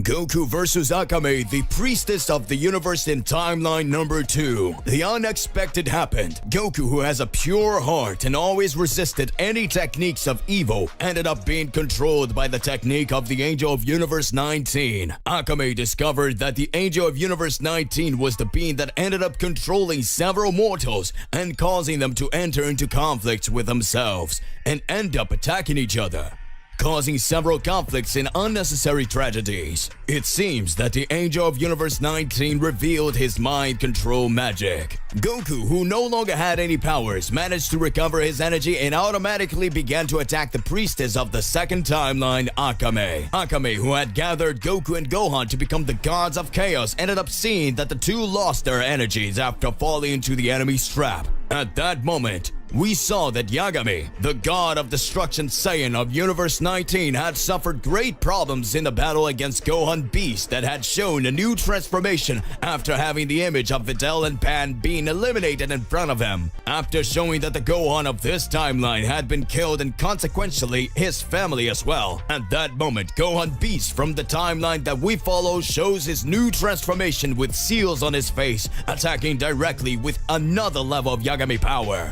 Yagami says, "It seems that you Saiyans from another timeline managed to show even greater power each time. That sounds very intriguing. It seems that now I will understand how you managed to get stronger." At that moment, Gohan says, "It doesn't matter. I will resolve this situation here with you." The Angel of Universe 19 watches and says, "It looks like you cannot fight. I'll just have to watch this fight between barbarians." Goku, being controlled by the magic of the Angel of Universe 19, tries to attack directly at the priestess Akame. Akame says, "Son Goku, stop it! Come on, you're way above all that! Remember that you were chosen to become the god of chaos!" At that moment, Goku, being controlled, starts to laugh and says, "I don't care what kind of god I can become. I know very well that I fear no one. I am Son Goku from Universe 7. After ending you, I will rebuild all these universes alongside Yagami. Now it all makes sense. I can understand why I was brought here. The gods chose me. They know I'm special. You were just a bridge to bring me to this universe. You will be destroyed, Priestess Akame. And I don't care if I have the power of energy of chaos. I will end everything and everyone that appears in front of me. Tune in, now I have the power of destruction." Goku begins to elevate the mastery of Ultra Instinct even further and begins to impress everyone who was there watching. Controlled, Goku says, "Now I will show you my true power!" At that moment, Akame charges directly at Goku and tries to land a punch in his face. Goku starts laughing. "Do you think that this would really affect me? I am from the warrior race. My whole life has practically been dedicated to combat. I always have the greatest skill of all, the Zenkai of the Saiyans. This is pathetic, Akame!" At that moment, Akame is paralyzed by Goku, who directly holding her arms says, "I don't know what you're thinking. Maybe you're too weak for a priestess." Have you ever imagined this? The great priest of my timeline is among the 5 most powerful of all universes. Everyone fears him. Everyone knows that if someone tries to attack Zeno-sama, he will have to solve the situation with Daishikan. He's the much more powerful than you and managed to raise his power even further. What you're showing is no big deal. It's just the power of a weak angel. I'm sure that the beings of this timeline are much weaker than the ones from the timeline that Gohan and I came from. At that moment, Akame starts laughing and says, "Well done, Son Goku. It looks like your tongue is pretty sharp after you were dominated by that angel. How dare you speak like that to me? How dare you speak this to me after everything I've done? How dare you insult me? This time you managed to really piss me off. This time you managed to make me lose my patience. Yagami and you, Safi. The angel who deceives everyone in the Universe 19. I'm already tired of this you've been showing. Now I will show you the real energy and the true power of the priestess of this timeline. Start of planetary eradication! My 2 warriors are not yet able to fight against powerful beings like you.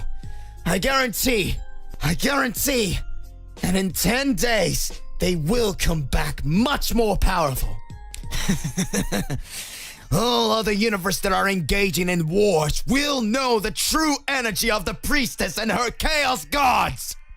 At that moment, Akame says, "Secret technique of destruction, creation, and destruction. Supreme attack of the angel priestess of Universe 19. Planetary eradication!" At that instant, Akame speaks her phrase. A great change in Universe 19 begins to happen. Goku and Gohan's bodies disappear next to Akame's body. At that moment, the angel of Universe 19, revealed as Hafir's name, looks at Yagami and speaks. Well, it seems to me that this time the High Priestess escaped with both of them. She could have wiped out this entire planet with that attack. But she just wanted to escape. Well, she took the two Saiyans. Surely that attack canceled my mental control over Son Goku. Interesting, Akame. We'll see each other again soon. Agami speaks. Right when the battle was about to get interesting, Son Gohan was pushing his limits. I need to find him again. Those Saiyans are at least giving us some trouble than the others that showed up, aren't they? Center of the universe on timeline number 2. Akame beside Goku and Gohan starts watching and speaks. Have you recovered your consciousness yet? Gohan says, looks like I'm better now. I had reached a level of transformation where I felt like I had lost control of everything. Goku speaks. I didn't quite understand what happened either. Everything looks so different. The powers, the abilities I was showing. I can't quite understand what was going on. Perhaps that was the true meaning of the battle, right? Well, let's see what will happen from now on. Akame says, You saw that Universe 19 is one of the strongest universes, didn't you? I think the training we started was a little more complicated. Maybe we will have to fight against warriors who don't have the level of a god, so that you can raise your energies even further. But I already had an idea for the next training. I hope what happened here never happens again, Goku and Gohan. Goku says, all right! If we're alive until now, it means there's some purpose to it. I know we will be able to resolve this situation. Aren't you excited, Gohan? Gohan starts to smile and says, now let's show our true power, Father. Let's go. Let's start. Galaxies, light years at the center of the universe. Unknown voice says, all right. Akame is running everything as agreed. Soon, we will attack. Going to be cinema!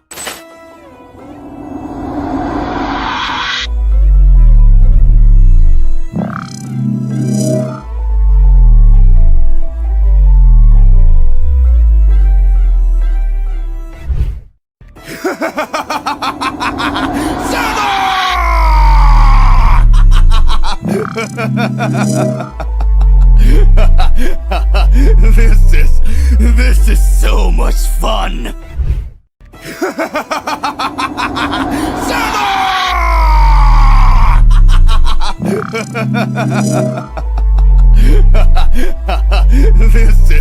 This is so much fun.